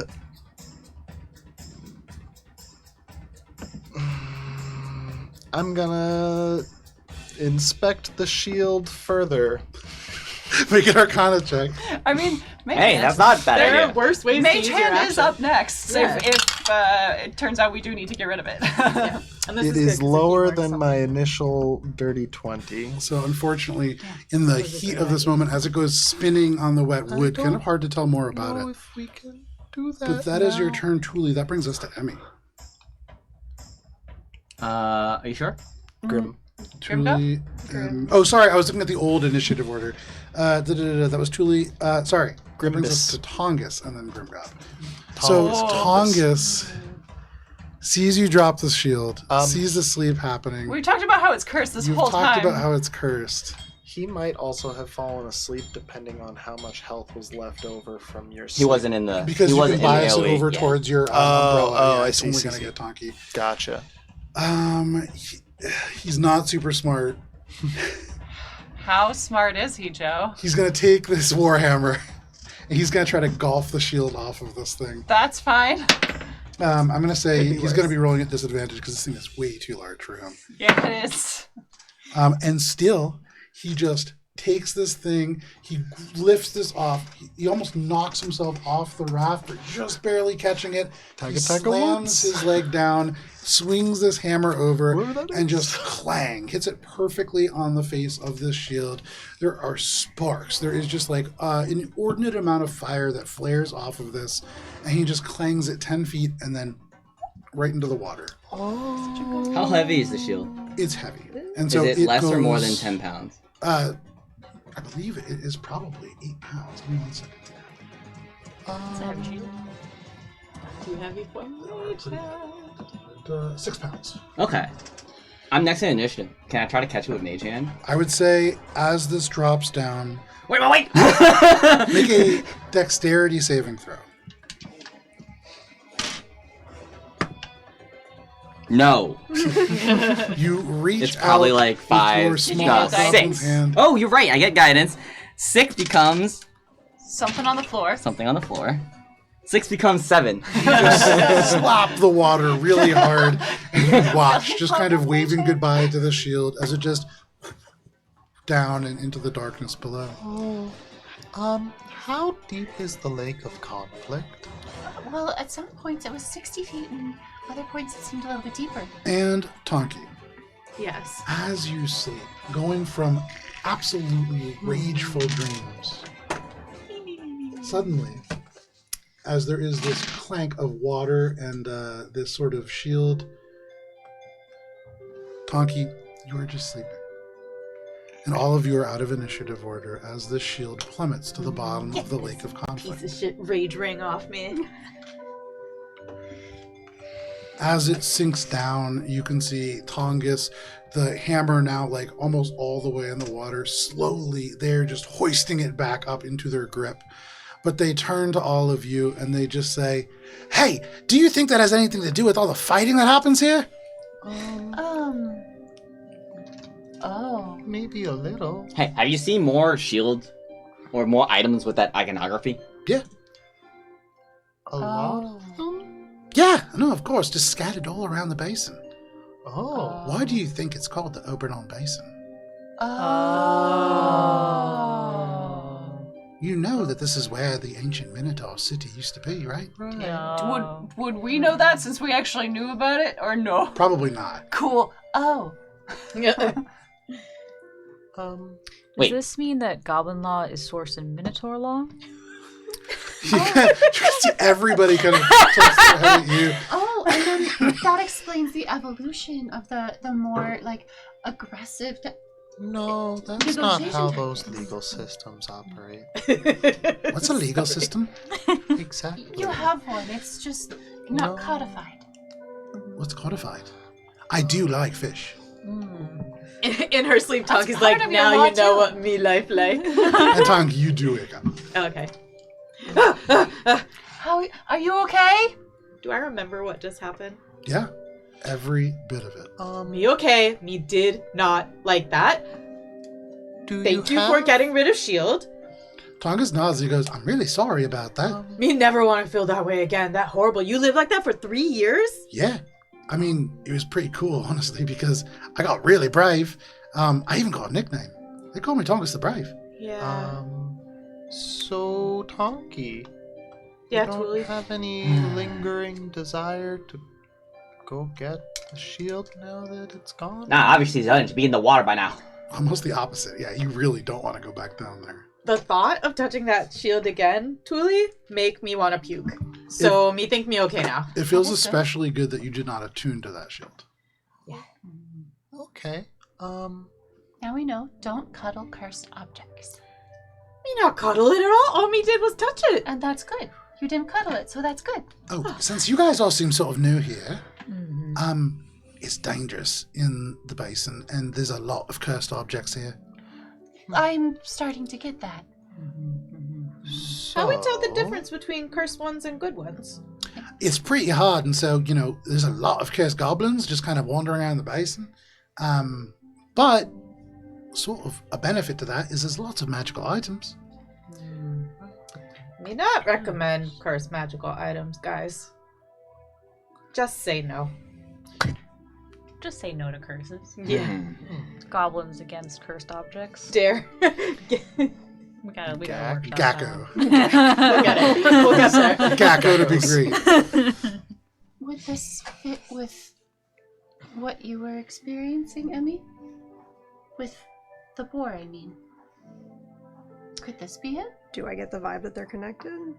I don't think so, but I would say for free, probably not. yeah. No, this is something different. If Orda City originated somewhere around here, Obra City, yeah. Obra City,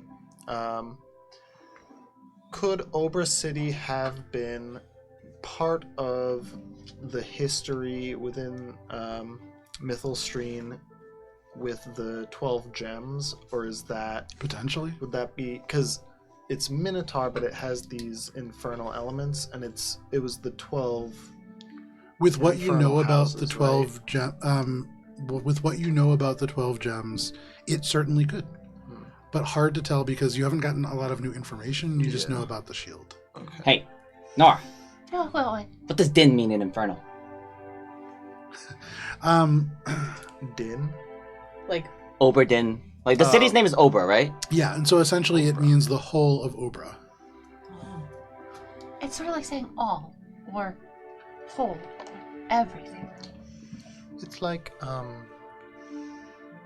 a collective in the sense of like a city or a metropolis. And it's not din, that's a different word. You're looking for dawn. Oh, it's Oberdon Basin. I've been saying this. Oberdin is the video Don. game. It's a great video game. Well, Sorry. actually, go to town. very technically, Din in Goblin means happy because in the very first campaign, there was a character named Din Din, and his name meant happy happy. Sorry. I asked, and I might have asked the wrong question because I forgot what that's He's a the circus Oberdon master, basement. Does Oberdon mean the whole of... Obra is the name of the city. Oberdon is the name of the basin. And so likely the name of the basin It's just means just etymologically. the whole of where the city used to stand. And that would mean that this city was truly massive. Do I know anything about this city? Make a history check. Do I get my Other thing? than You do perhaps not. That it was built on rock and roll. Boo, deuce. 17. With the 17, you've actually heard whispers of this. You know that, like, in the past, there is this tale that is told of the Minotaurs erecting a city almost built on hubris, this idea of these creatures that really have almost shunned this lifestyle, taking this on. You've heard that they defied their god to do so, and perhaps that did not work out to their favor. But, Grimgob, as you think about this, there is Well, I'm thinking about this. a nagging feeling that you have more pieces than you're putting together of this puzzle. But hard to tell what that might mean. I wonder if the Weeping Archive has anything to do with it too. It might be a part of it. You can see This could be the key to uniting the goblin tribes. this goblin shakes his head no, and he goes, no, don't go to the Weeping Archives. Oh no, we're already planning Why on not? going there. Well, why would you go there? Because it's 50% good and 50% bad. Apparently, No, it's we all all bad. want eyes eaten. Well, It's the not part of actual Alberon. reason is because we need to get alcohol to be able to get into the good graces of the one that. Why are you going to the archives to get alcohol when there's a distillery? Well, so because close our by? Hold on. friend said that there was Pause, a 50%. pause. That was my question. Why shouldn't we go to the archives? Because they were created by an evil cult. Which cult? I don't really know, but they worship some multi-eyed monstrosity god. It's just sort of big on a mural outside of it. I've seen it. I've seen the entrance. The, Um, does that sound like a creature that would ring any bells? Make a history check. Because yeah, that He sounds like doesn't know enough. a beholder can to Tonky Matt, make a roll to see but- if she's ever heard of. Make a history check. I mean, I would say a disadvantage for Can I make her that same that check? was Do I get my 23. thing? No. can I make a got a religion 3 and a check? 2 on the die, make a which is religion about check. right. Can I get my thing? Let me look at your thing really quick. I believe so. I got a 0 on You mine. zero. Taki, you think about this and you get a headache. Take 1 psychic damage. Same thing. Ralph, Yeah. I don't have my thing bob up, but I would say yes. You do. hell yeah. Okay. Perfect. 14 history. A range. So Not a whole lot. Huh. beep, beep, beep, beep, beep, beep. That's so Where- adorable. Alphabet. Okay. 17. 17. For all of you guys, there's nothing really coming to mind. You can't think of a multi-eyed god that comes, and certainly it doesn't sound good. minute. And Tongus would just say, I don't remember the name of it. It begins with a K, maybe. But either way, they're all dead. They've been dead for years, and it's mostly just kind of sinking into the mud. Did I know anything? 22? About About what the creature that he was describing might be? If with a it's not a 22, god? you've heard of things with multiple eyes. There's one thing that really stands out to you. But it's a mythical creature. It's not a real thing. You've heard of beings of immense paranoia that exist as these floating, bulbous sort of figures, and upon their heads rest many stalks, upon the ends of which rest many eyes. There it is. A beholder, they are called. Oh, that doesn't sound like a god. I think maybe if we met a tree man, he might pick it up and throw it away from me so I couldn't hit it. Julie, sorry. No worries. Julie, you have to remember that many things get iconographied as a god, even if they aren't a true god. In Oh, the sense that's of the why I order. said it's probably not a god. In fact, it's most likely an abyssal creature? Does that matter, Tuli? I would say Yes. hard to tell, because it's not real. It sounds more like an abomination. Sorry. Regardless, the reason why we were going to seek the archives instead of the bog, and the point is mostly at Tungus, was because we heard that the archives most likely has like wine, spell scrolls, Yeah, for alcohol that is not cursed with the psychic resonance of dying creatures. Though now Oh. it's sounding like I'm not sure if that's true. Oh no, I think 100% that's true. It's not a good place to go, but not all of the rum is tainted like that. I don't think. It's probably not the rum, but it's probably whatever is there. Because it's probably a beholder, unless it's not, because beholders don't really exist. I But think he was referring to the Exist- distillery. Yes, no, I was referring to the distillery mostly. oh, well, that's good. So, okay, so there's not all of the rum is psychic terribleness. I mean, I think it's all slightly infected with it. You know, it's sort of hard to get away from because of all the misery. But I think as long as you're getting some of the cheaper stuff, it's not going to cause the violent hallucinations. Nora sits down and begins a short rest. Okay. Wait a minute. I just remembered something. God. Right? God. I think I remember something about a god, the Ilmater, the crying god. Could that maybe be what this Weeping Archive is about? No, probably not. Ilmater is an actual god, at least within the pantheons. But if it's a cult worshipping a god, that could be the god they're worshipping. Except that they're not really worshipping a god, most likely. They're worshipping a potentially mythical creature, but now that there are things that already exist in the world that we know exist that are myths, then they're probably also real. If Wait, they Hey. really are affecting the archives. Have you ever seen anyone from the archives?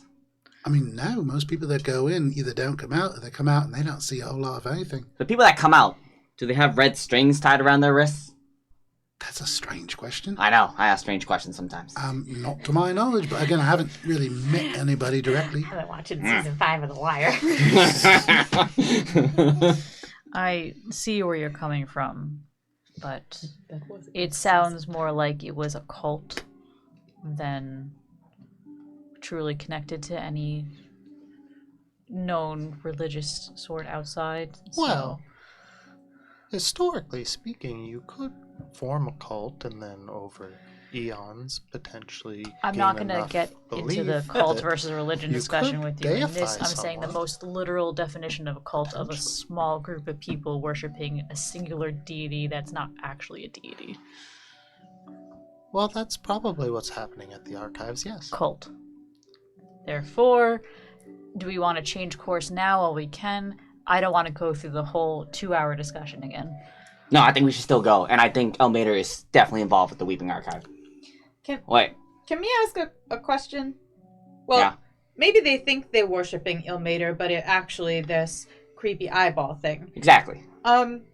Since we're talking about course, way that we going, how are we gonna get down to archives and then and she's like, you can see the steam coming out of her ears at this point. At And this, she's like, Captain we Mark gotta is- go back up the river somehow to go back down? At this point, Captain Marr would come down and be like, that's not crazy. First of all, look. You can go down the river, or you can go up a river. It's just a matter of capturing the wind the right way. But we're going to use the rolling road. What that? So I can get the raft up onto a series of logs in a very shallow river, and we can actually just go laterally between the branches. Oh, what? She's like, note to self: ask what laterally means later. I'm gonna show you a prestidigitate what that looks like. They keep doing like Yeah. I'm gonna show you what it means. Like, you can see the raft on logs and it's rolling. Oh, thank you. This multimodal instruction. Yes, Teachers always said that was I've got Nora? new learning for you if you want. Not Nora, but this universal Kara. design. Is Flame enshrined in the Museum Dei? What? The museum that... Oh, I don't believe so. Let me double check. So, like, casually during this whole discussion about a small group of people believing in a deity that is not a deity, Nora's just like... looking over, just making sure Emmy feels okay. I have no idea what you're talking about. There's no examples of flam in the... Flom. No, the Flame, right? Flame, Flame. yeah. I think I just misspoke. In the Museum Dei that you are aware of. You also have primarily gone to the wing dedicated to Tyr. That's where we're... Yeah. I mean, nope. What? She's on a pit plan. Alright, well, I'm still on board going to the Weeping Archive. Does anyone object? Um, Since that's in question again. 50% After I won that argument. 50% bad. Tongus is going to say, well, I'm not going to go with you guys. It was great meeting you all. You gonna swim? I'm going to take one of these planks and just kind of paddle it to shore and then try to figure out what to do from there. Do you want us to drop you off somewhere before the archives? That's okay. I really don't want to get any closer to the archives. You don't want to at least get to, like, the beginning of the rivers? Not really. Oh, you want to stay on Conflict Lake? Preferably, yes. Weird. Although I will say I do feel a little bit less prone to violence. But it's sort of what I've been doing for the last couple of years, and I have this reputation to uphold. You've been on Conflict Lake for years? About 3 years. If you like, do you want to take some time to think and reflect upon your past 3 years? No. We could. Always moving forward. Okay. That's the spirit. If you would like, we could. It would take a while, but I could help you find some atonement. Atonement for what? Yeah, what? Basically to leave your conflict, your cursed-laden conflict behind for a future of less Uncursed-laden cursed. conflict. Oh, I think the Conflict? curse is at the bottom of the Right. lake now. Yes. Now you can have unadulterated conflict. Oh my god. I don't know that word, but I will say I think I'm okay. Okay. Yeah. No, I think it's okay now. What I will say is probably be careful as you go into the basin. Did you all bring something for all the insects and all of that? Like, I had some mentioned kind of the giant antidotes to insects. toxins. That would be very helpful, Yes. of course, yeah. But I mean, like, for the bog leeches or like any of the more specific things? Fire. Oh, I mean, yeah. That What works. what kind of stuff does one generally bring for that? 'Cause I we mean, definitely brought it, but what is it? We want to see if you know. Make a deception check. And make it at advantage with Nora helping you. Oh my god. Why did I say anything? I'd do a help. Deception. Let's see. 7. You have no idea. How did you all make it this far? You're almost across the entire lake. Nora points to the captain in the back. And he goes, yeah, it was me. And he goes, oh, that makes sense. Hello. Turns Hello, and hello, kind of like looks at all of you Joe and just play goes, D&D with "Look, himself now. you need to get some bog cane extract if you don't have any yet. You got any we can buy? No. Okay. No, I mean, it's mostly sort of run by the bog wash. They run all of the sweet bog, and that's where it primarily grows. They're very strict about it, but they've mostly gone missing. So if you guys just wanted to steal some, you probably could. Where'd they Wait. go missing? I guess that doesn't make sense. If they went missing, you wouldn't know where they went I mean, missing. I think they got taken by the coil. What's the coil? The verdant Verdant coil. is Oh, like this yeah. group I know them. of... Sorry, you know them. Well, not me personally. Well, He's heard the rumors. actually, No. kind of. Sorry. I do. What? What? Wait. Right? No. No. Of We're all or looking at you. No, personally. Wait, I'm sorry. We're talking about what you know, but you're asking them. Oh, no, I was mistaken. Sorry. Let's take a step back. What is that? What was that he's... So adorable. He looks so confused. Fungus. Yeah. What was it that he said that we needed? Vincent forgets, but it was like you need bog. bog cane extract. What does that do? I mean, it will cure you of the bog leech venom, which basically can make you exhausted till you die. I don't want that. No, it's not good. How you find it again? Where It's in the sweet bog. do we... Is that Where is same- it? She looks back at It's in Mayapack territory. You'll need to kind of negotiate with them. Does Mara seem to know where that is? Captain Mar kind of holds up a thumb. Where's the map? Back It's, yonder. over there. Alright. This is separate from the rum bog. They're very close. The distillery actually sources much of their cane sugar from the bog canes because it extracts a lot of the grime from the surrounding area. The whole place sort of crystal clear in the middle of the bog. Usually they guard it pretty closely, but they haven't made any deliveries in a couple of weeks, so I think they just probably got taken by the coil. What have you heard about the coil? We've heard some rumors. See if you heard anything new. I mean, just rumors. I've heard that they're sort of undead, you know? You heard of zombies. Yeah. I heard that might be what they're doing. Just sort of some sort of a necromancer. You know, there are places where just the undead roam through jungles. And maybe it's just sort of spreading. But other people have said that it's just sort of an elaborate scheme, sort of a political ploy to take more power in the basin. Could be both. Hey. It appears that I'm sorry, you think it's the undead making a power play politically in the basin? Have you met the undead before? Actually, yes. Yes, but We've had also some, the I think. undead is not can also be controlled by other things. There are That's true. various states of undeath. Sorry, I am, as you can tell, not very educated on the basin. The bog canes is within the bog that we're going to be passing by on the way to the archives regardless. Oh, I mean, you'll probably be going sort of by it, but you'll need to get off your craft and just traverse over ground to get there. Okay, I just wanted to... At this, Captain Mar will come up and he'll say, look, if you guys want to go there, I'll take you. But that is Mayapack territory, and they will expect some sort of favor.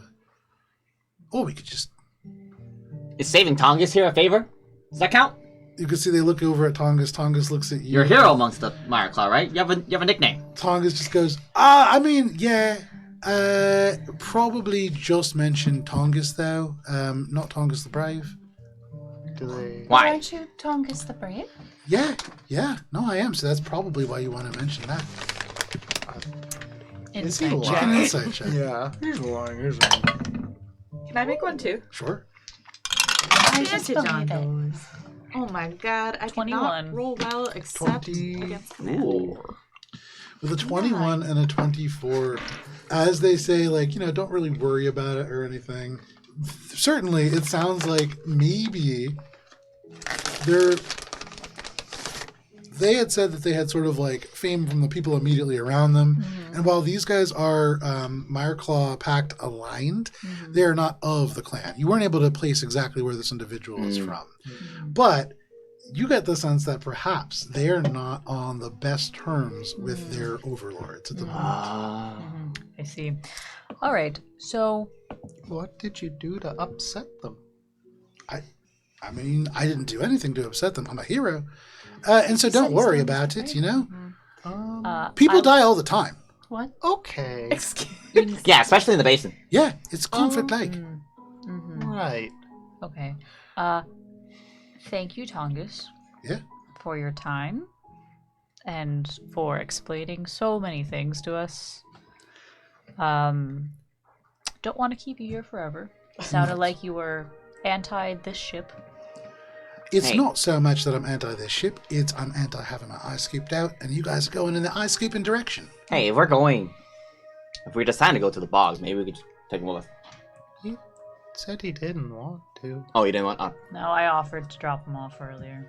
Yeah. So I believe it might be a good time for us to To continue leave. forth, and then perhaps as we are continuing forward, figure out if we're stopping at the bog or if we're just letting that all go. Before we go, I got one more question. Yeah. Emmy, Yes. you were talking about the verdant coil spreading and becoming undead. Do you think that might be related to what we're looking into with the disease? I have no idea if the verdant coil's connected with that, but the spread of the undead. What do I know about this illness? Make a medicine check. Yeah. Really, my question is like, when you saw the boar and whatever you saw, did it have a taint of undeath to it? No. The stench of undeath. The smell of undeath. Dirty 20. With a dirty 20. These two things, the more that you think about it, they sound very at odds. Almost diametrically opposed, in fact. The verdant coil, there is something very strange about this group. Everything that you've heard about them, it doesn't feel like a disease. It doesn't feel necessarily bad. Hard to tell. Not likely related, but that's all I know. Okay. So, not that it matters to me. You can see Tongus is now making their way off on their tiny little makeshift Tongus. fragment of a raft. They wave to all of you, making their way back to shore. But because some of you seemed a little upset at the prospect of encountering potential mythical creatures, there are potential mythical creatures in our future if we go to the archives. Now that Tonki's heard the word beholder, can I try again on the... Do I know what it is? I would say probably not. Okay. Yeah.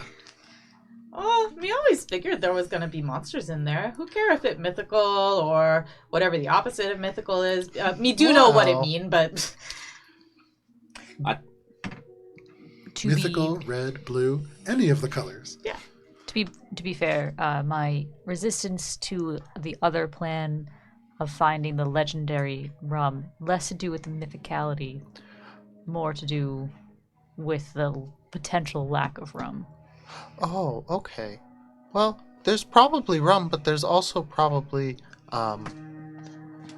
well, again, I haven't really seen either of these because they don't necessarily exist, but based on the things that I do know, beholders are much worse. Captain Mara is kind of going about lighting lanterns now, hanging them from the mast. It is growing dark. maybe we should rest a little bit as if it's dark. Can we even sail in the dark? Let me forget. Captain Mar will say, excuse me.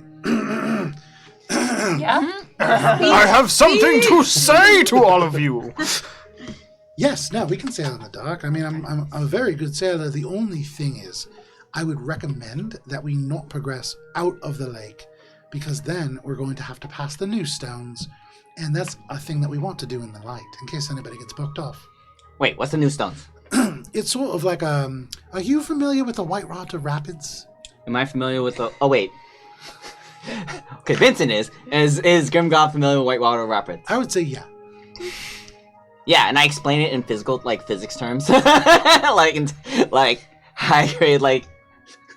Their eyes just kind of glaze over. And then they go, yeah, sure, whatever you said. But for all of you, it's basically sort of this geological feature that threatens to shake the whole boat apart every time that we go over it. So it's dangerous, and I'll probably need all of your help. It kind of changed with the tide. What tide is best for these? I mean, we're going to go in. It would be better if we went in kind of in the middle of the day or right now. We can't go right now because it's a couple hours out, so it probably is good to wait. But it does mean wading in the middle of the lake of conflict at night, and that's sort of a dangerous prospect as well. Is there a place that we could, perhaps that is in between those two options? I mean, we can try to find like a safe place on the bank. What would you usually do? I wouldn't have taken this long. Yeah. To be quite frank, I would have gone a little bit faster. We've stopped like 3 times. Yeah. So usually I get past the new stones, and there's a great place called the Lantern Maya, and that's where I like to rest. Where are we in this map? We're up at the Still, top. Like, we're off map. Yeah, Okay. we're up at the top. you can see the new stones towards the northern part of the river. Okay. Tonki yawns and she says, well, me not really care either way, but me gonna take a nap tonight, and she is also, if she hasn't already, she's now short resting. Okay. You begin to short rest. The stars come out overhead as it gets a little bit darker and a little bit later, and as you begin to find your sleep, it's probably already close to like 11:30 at night. What are you all doing as you kind of drift in the middle of this river?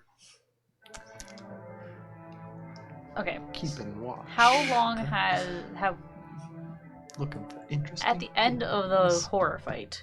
Sure. How long has it been since then, and have we moved in the lake at all? Check. It has probably been about 2 hours since the end of that fight. Okay. And you haven't moved very far, maybe like 10 feet. You're anchored, and so like slowly you're kind of moving. The anchor is not enough to stop the mass of this ship, but you won't move more than maybe like 100 feet over the course of the night. Okay.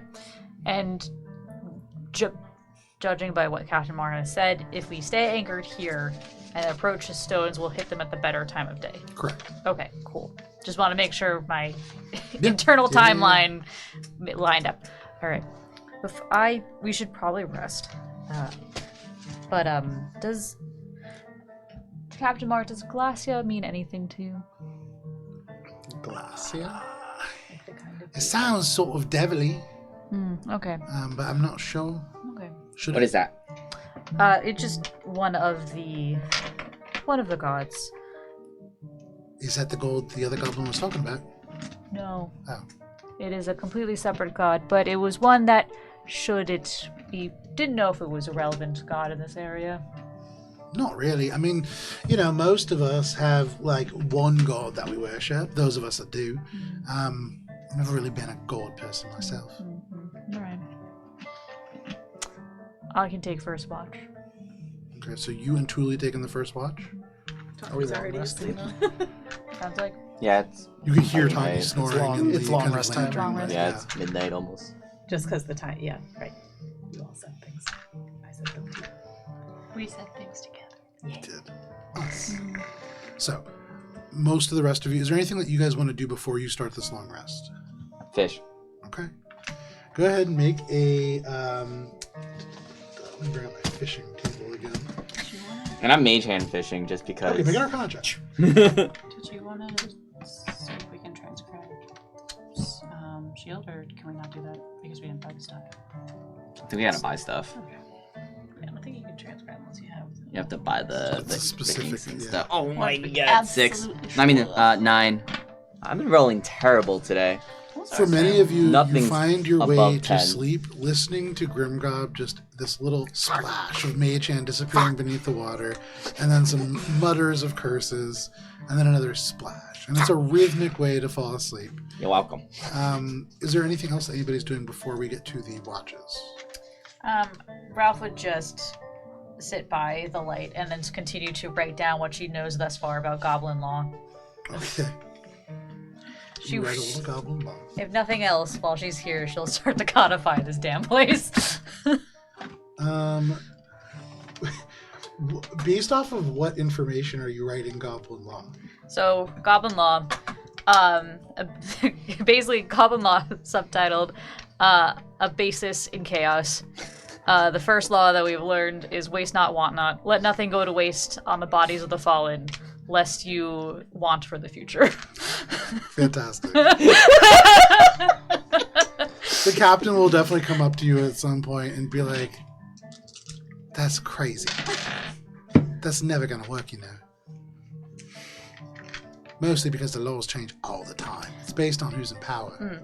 And Ralph just like takes the book and starts paging through like the earlier sections that are all written in like House of Leaves style corrections and updates as many laws of many areas continue to change and evolve. You can see his eyes just glaze over a little bit and he goes, never mind. And he just walks away. But no problem, you codify some laws. You catch no fish. Damn, that's crazy. Thule and Ralph. The two of you take this first watch. Go ahead and make perception checks. Not the best roll, but it got a good plus, which is probably a 6. That's probably a 17. Open. I know my 17. With a 17 and a dirty 20, the two of you keep a very sharp eye out, especially having just experienced a cursed object, a lake horror, the plethora of goblins kind of engaging in combat across this lake. You keep a sharp eye out. Over the course of the next couple of hours, the stars kind of spin slowly overhead. Here and there, you can hear the faint fluttering of bats as they begin to kind of take to wing in the night, going in, and the insects really singing loud in this space. There is a lot for them to eat. Every now and then, Thule, you actually get very close to being hit by a bat, but with a 20, you just kind of dodge out of the way. And you can hear the sound of just this entire lake coming alive. There are frogs. In the distance, in the trees, you can hear strange sort of night birds. For all the conflict here, it's relatively peaceful for your watch. Though at the very end of it, Thule, with a 20, you smell something. There is something acrid that just floats in the wind from somewhere far off. But for the moment, you see nothing that could cause it. You hear nothing. It is just the wind. A sulphurous smell similar to that of the smells that we smelled earlier? The smelly smells. The smell that you are smelling is somewhat sulfurous, but different. Very different in the nature that you are smelling now. More active. Do you smell that? Do I smell that? Even with Thule cluing you in, you smell nothing. No. It smells kind of like, those slimy ghouls? But not quite like that. A little more, zesty. Zesty dead. That's my favorite George Romero.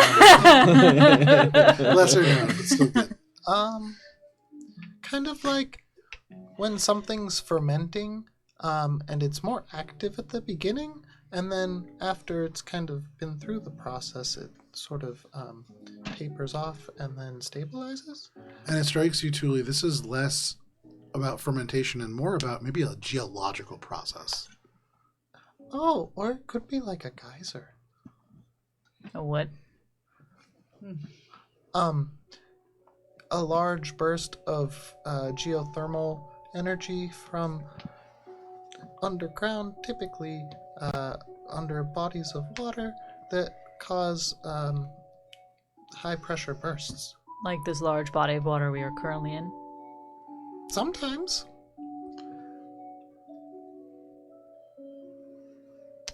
How do I put this? How at risk are we at being geysered?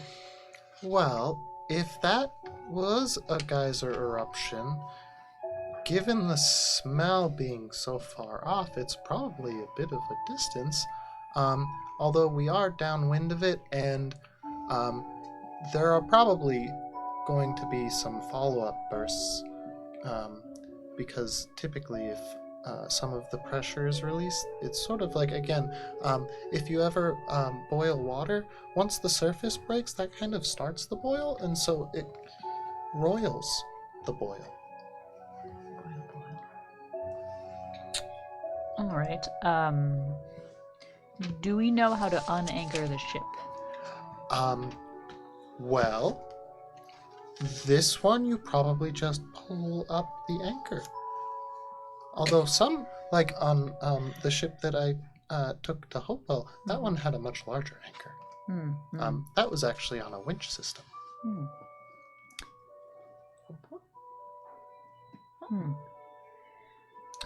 Well, can't really do much about that now. No, and when you think about it, as long as we're not directly above one of the locations where a geyser could erupt, then we're just about as safe here as we would be continuing to move, because then it could erupt directly underneath us. Although, actually, if we're moving, we might get some warning that it was about to erupt, because there might be some disruptions on the surface before the actual burst. And with a 17 even, Ralph, you can see now, around the edges of your craft, there are little ripples in the water. Tiny little ripples, almost imperceptible. Oh, like those. I'm gonna run. And then you see more of them. I'm going to run and try to just Let's- unfurl the sail as much as I can to just get it moving. You rush over to this sail, you strike it, and it unfurls. The ship begins to kind of creak against the anchor. And then I'm going to pull up the anchor by hand if there's no actual mechanism, just to try to get us you moving. run over. For all of you aboard this ship, you are kind of jostled lightly awake as this kind of happens. The captain included, who is kind of in their little sleeping bag by the mast. As Are we the sail awakened? unfolds. Yes, you are awakened. What's happening? Potential geyser activity, Captain. Does this make any sense to you? He gets up, he looks around at everything that's happening, and in that exact moment, the little bubbles all around this craft erupt, and tiny minnows just up and just grabbing little flies out of the surface of the water. It is just a feeding frenzy of minnows. Adorable. The captain wakes up and goes, Did you wake me up for this? To be fair, I woke no one up. But do geysers exist on this Why lake? is the sail down? I thought it Yes, was a geyser. geysers exist. No, it's a sail. Are these the warning signs of a geyser? As he climbs up and begins to furl the sail up, he looks down and goes, "No, these are fish. They're warning signs of bigger fish usually." Oh. Gosh. I'll help him re-roll his He sail. re-rolls the sail back A up. bigger fish like what we just fought? Usually like trout. Oh, Gonna go back to sleep then. Me too. me too. Good night. Look, yes, there's geysers. They're usually a little bit further towards the mouth of the rivers. Oh. So we shouldn't have to worry about them here. Okay. Probably where that smell came from. What smell? The sulfur smell that was kind of zestier than the smell earlier. You from smelled that the here. ghouls. Yeah. That's why I thought that might have Originally, been a we geyser. thought it was the dead. Well, I mean, thought that's it not was- good either. Okay.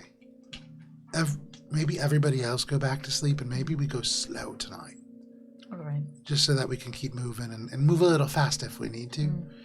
Are any of you good at sailing? I do need to get some sleep. Define good. Be good at land vehicles.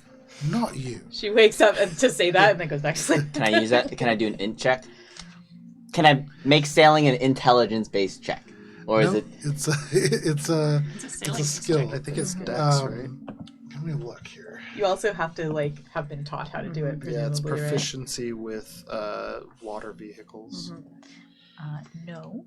Maybe But what- Mara is like what a really stat? good I'm teacher. looking for it. I'm looking for it. Once upon a time, perhaps. It's a tools check. It You might can, be- if you are proficient, you can add your proficiency bonus. There is no modifier outside. Because I of that. think It's just a I think D20. it's kind of like it depends on the action you're performing within the ship. Like Yeah. So the check hoisting that the he's sail. asking for, Mhm. what ability score would that be based off of? Because if So- you were a proficient, you'd be able to add your proficiency modifier, but it's still based off a stat, right?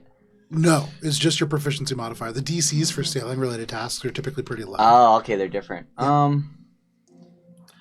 Do I think I could use enhance ability? The reason why I'm asking is, do I think I can use enhance ability to be slightly better at it?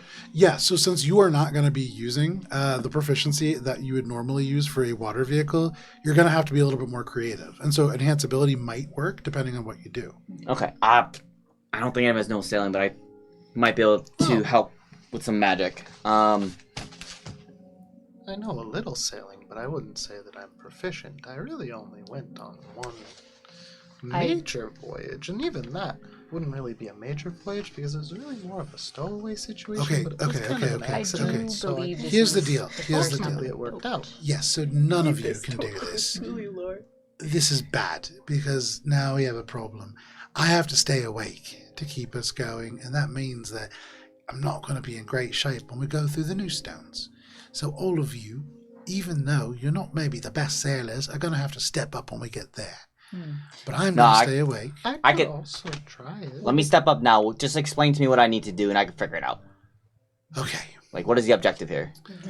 The only objective is not to crash the ship. The river will carry you in the correct Oh. direction. So I just gotta steer.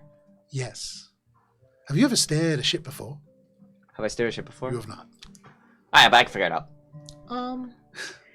Is it that thing right there? That's the thing you've been using to steer, right? So it's probably that No, little thing that stick you've been holding. He nods. He says, yeah, it controls the rudder. It's a whole thing. Look, I don't have an overwhelming amount of faith in you, and so I'm going to do this. But what you can all do is rest. Somebody keep watch, please. And then when we get to the new stones, I'm going to need... Okay. They look around. Is everybody awake at this point? I mean, I guess. Yes. Yeah. Rob never went to sleep, so. Alright, I'll take guys- next Super watch. happy to be awake, but When we get to the new stones, I am actually going to need all of you critically to get across. Somebody's going to have to be able to hold the line and make sure the mast doesn't snap off. Somebody's going to have to help make sure that we're still moving. It helps to have somebody, when we work together, keep some sort of beat. Honestly, I think probably you could just pray for us. Maybe you also, just because, like, if you haven't handled ships before, I don't know what else you could do. I don't know. I've been watching you. I think you might be able to help us just predict the currents a little bit. Oh. And so that would help. And then multiple of you are going to have to help secure this cargo because it's going to go everywhere. Oh my. We can tie it. Yeah, absolutely. That would be a great thing to do.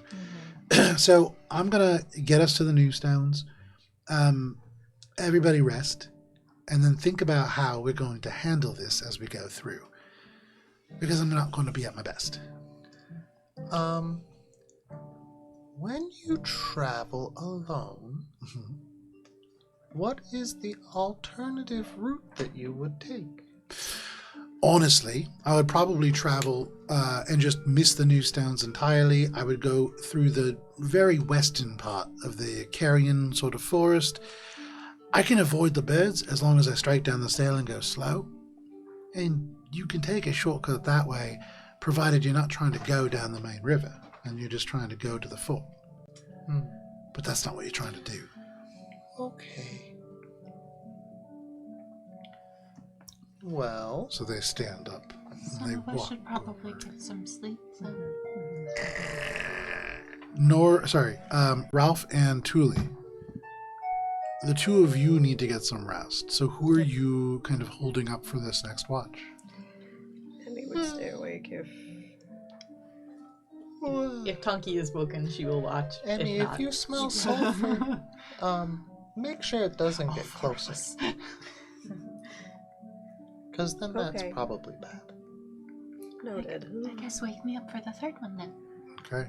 So Grimgob and Emmy. Yeah. Okay. The And two of it'll you stay smell awake. fresher than the stuff from earlier, Go to bed, too. Tuli. Okay. The craft is now moving. Sleep. The mast is up, and so you go very slow, just kind of going with the wake of the river. This captain has to go to the front of the boat and kind of hold their lantern out and look. They kind of tie it to a stick and like hold it way out, and they'll kind of run to the back and correct the course. It's a pretty regular rhythm that actually makes it kind of hard to stay asleep or awake as they kind of pad forwards. There is the creak of them leaning over, and then they kind of walk back, and the creak of the rigging. But the two of you make perception checks, please. 19. 19. Is this something that I 6. can also keep an eye on what he's doing and kind of pick up on the movements and what's going on? Same. That would probably, like, to learn how to pilot a craft will take a little bit longer mean, than a night. Obviously. But yeah, like, absolutely passively, you can kind of keep an eye on What him. if you're a natural? I would say for you, it's a little easier. Grimgob cannot do this. With a perception check of like a 4, you are barely keeping your eyes open. To be able to like pay attention to anything is beyond you. You are doing everything in your power just to keep your eyes open and the stars in focus. But for you, Emmy, as you make your way down, maybe an hour goes by, maybe 2, and then you become aware of the smell as well. It's a little bit closer. Is there anything that you're doing with that information? where is the captain right now? Still just kind of like walks up, will hold the lantern out, making sure there's nothing immediately like big rock outcrops coming up. Then he heads back and kind of steers for a little bit. When he passes by me wherever I am, do you smell that? Kind of stop. They look at you and they go, I wasn't going to say anything, but yeah, you guys smell terrible.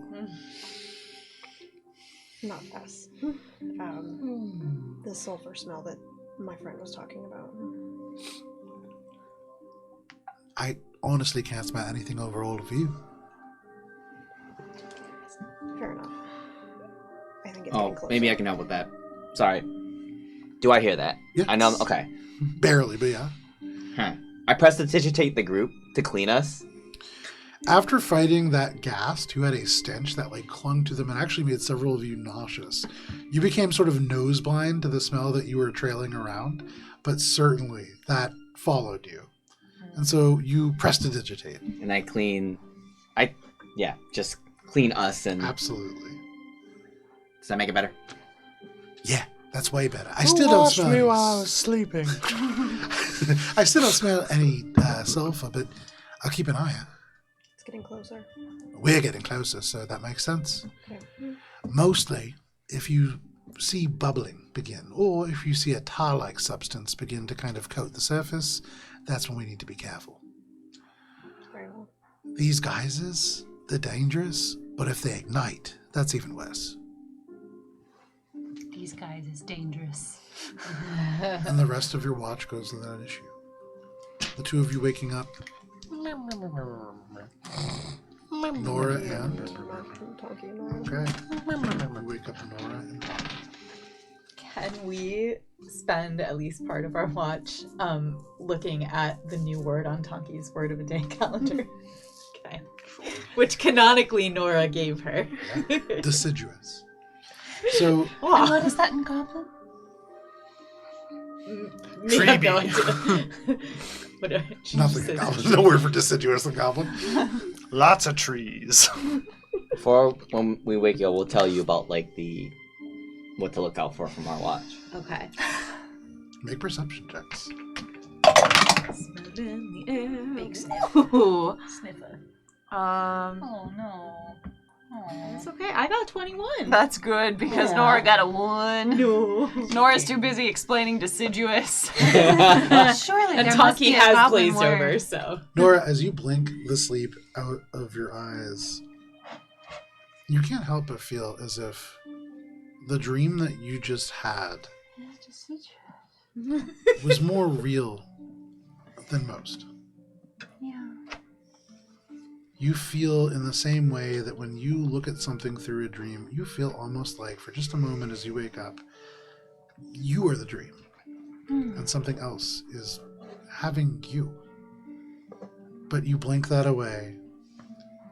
And it's hard to pay attention because there's this lingering feeling of you're just tired, maybe. But for you, Tonki, what was your check? 21. With a 21, very quickly, in your watch, you begin to smell sulfur. The smell rising up, perhaps from Nora, but also other places around you. And as you kind of look, and as the captain holds this lantern over the water, you do see some small black dots, like little bubbles up above the kind of gentle waves that lap against the raft. Mar! Yeah. Look. You smell that? You see that? It's just, Oh, fuck. we're just sleeping. No. They hold this lantern up, and you can see, maybe like 10 feet in front of you, the water bubbles up, and little bits of oil kind of come to the surface. And he turns to you, and he says, I think we're in trouble. And they turn back, and right at the edge of your long rest, you have not completed this long rest yet, he says, everybody, wake up! We've got trouble ahead. And all around you now, you can hear this kind of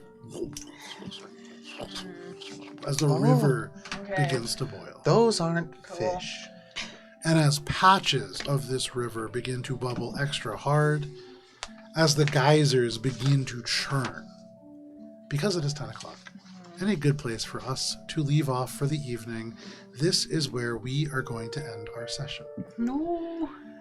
But as the tar geysers begin to erupt, we'll begin next week. Thank you for sticking with us for this session of D&D. If you can't wait that long, join us tomorrow night at 7 p.m. Eastern Standard Time for Crown of Salt, the original Cairn 2E horror game run by Kara.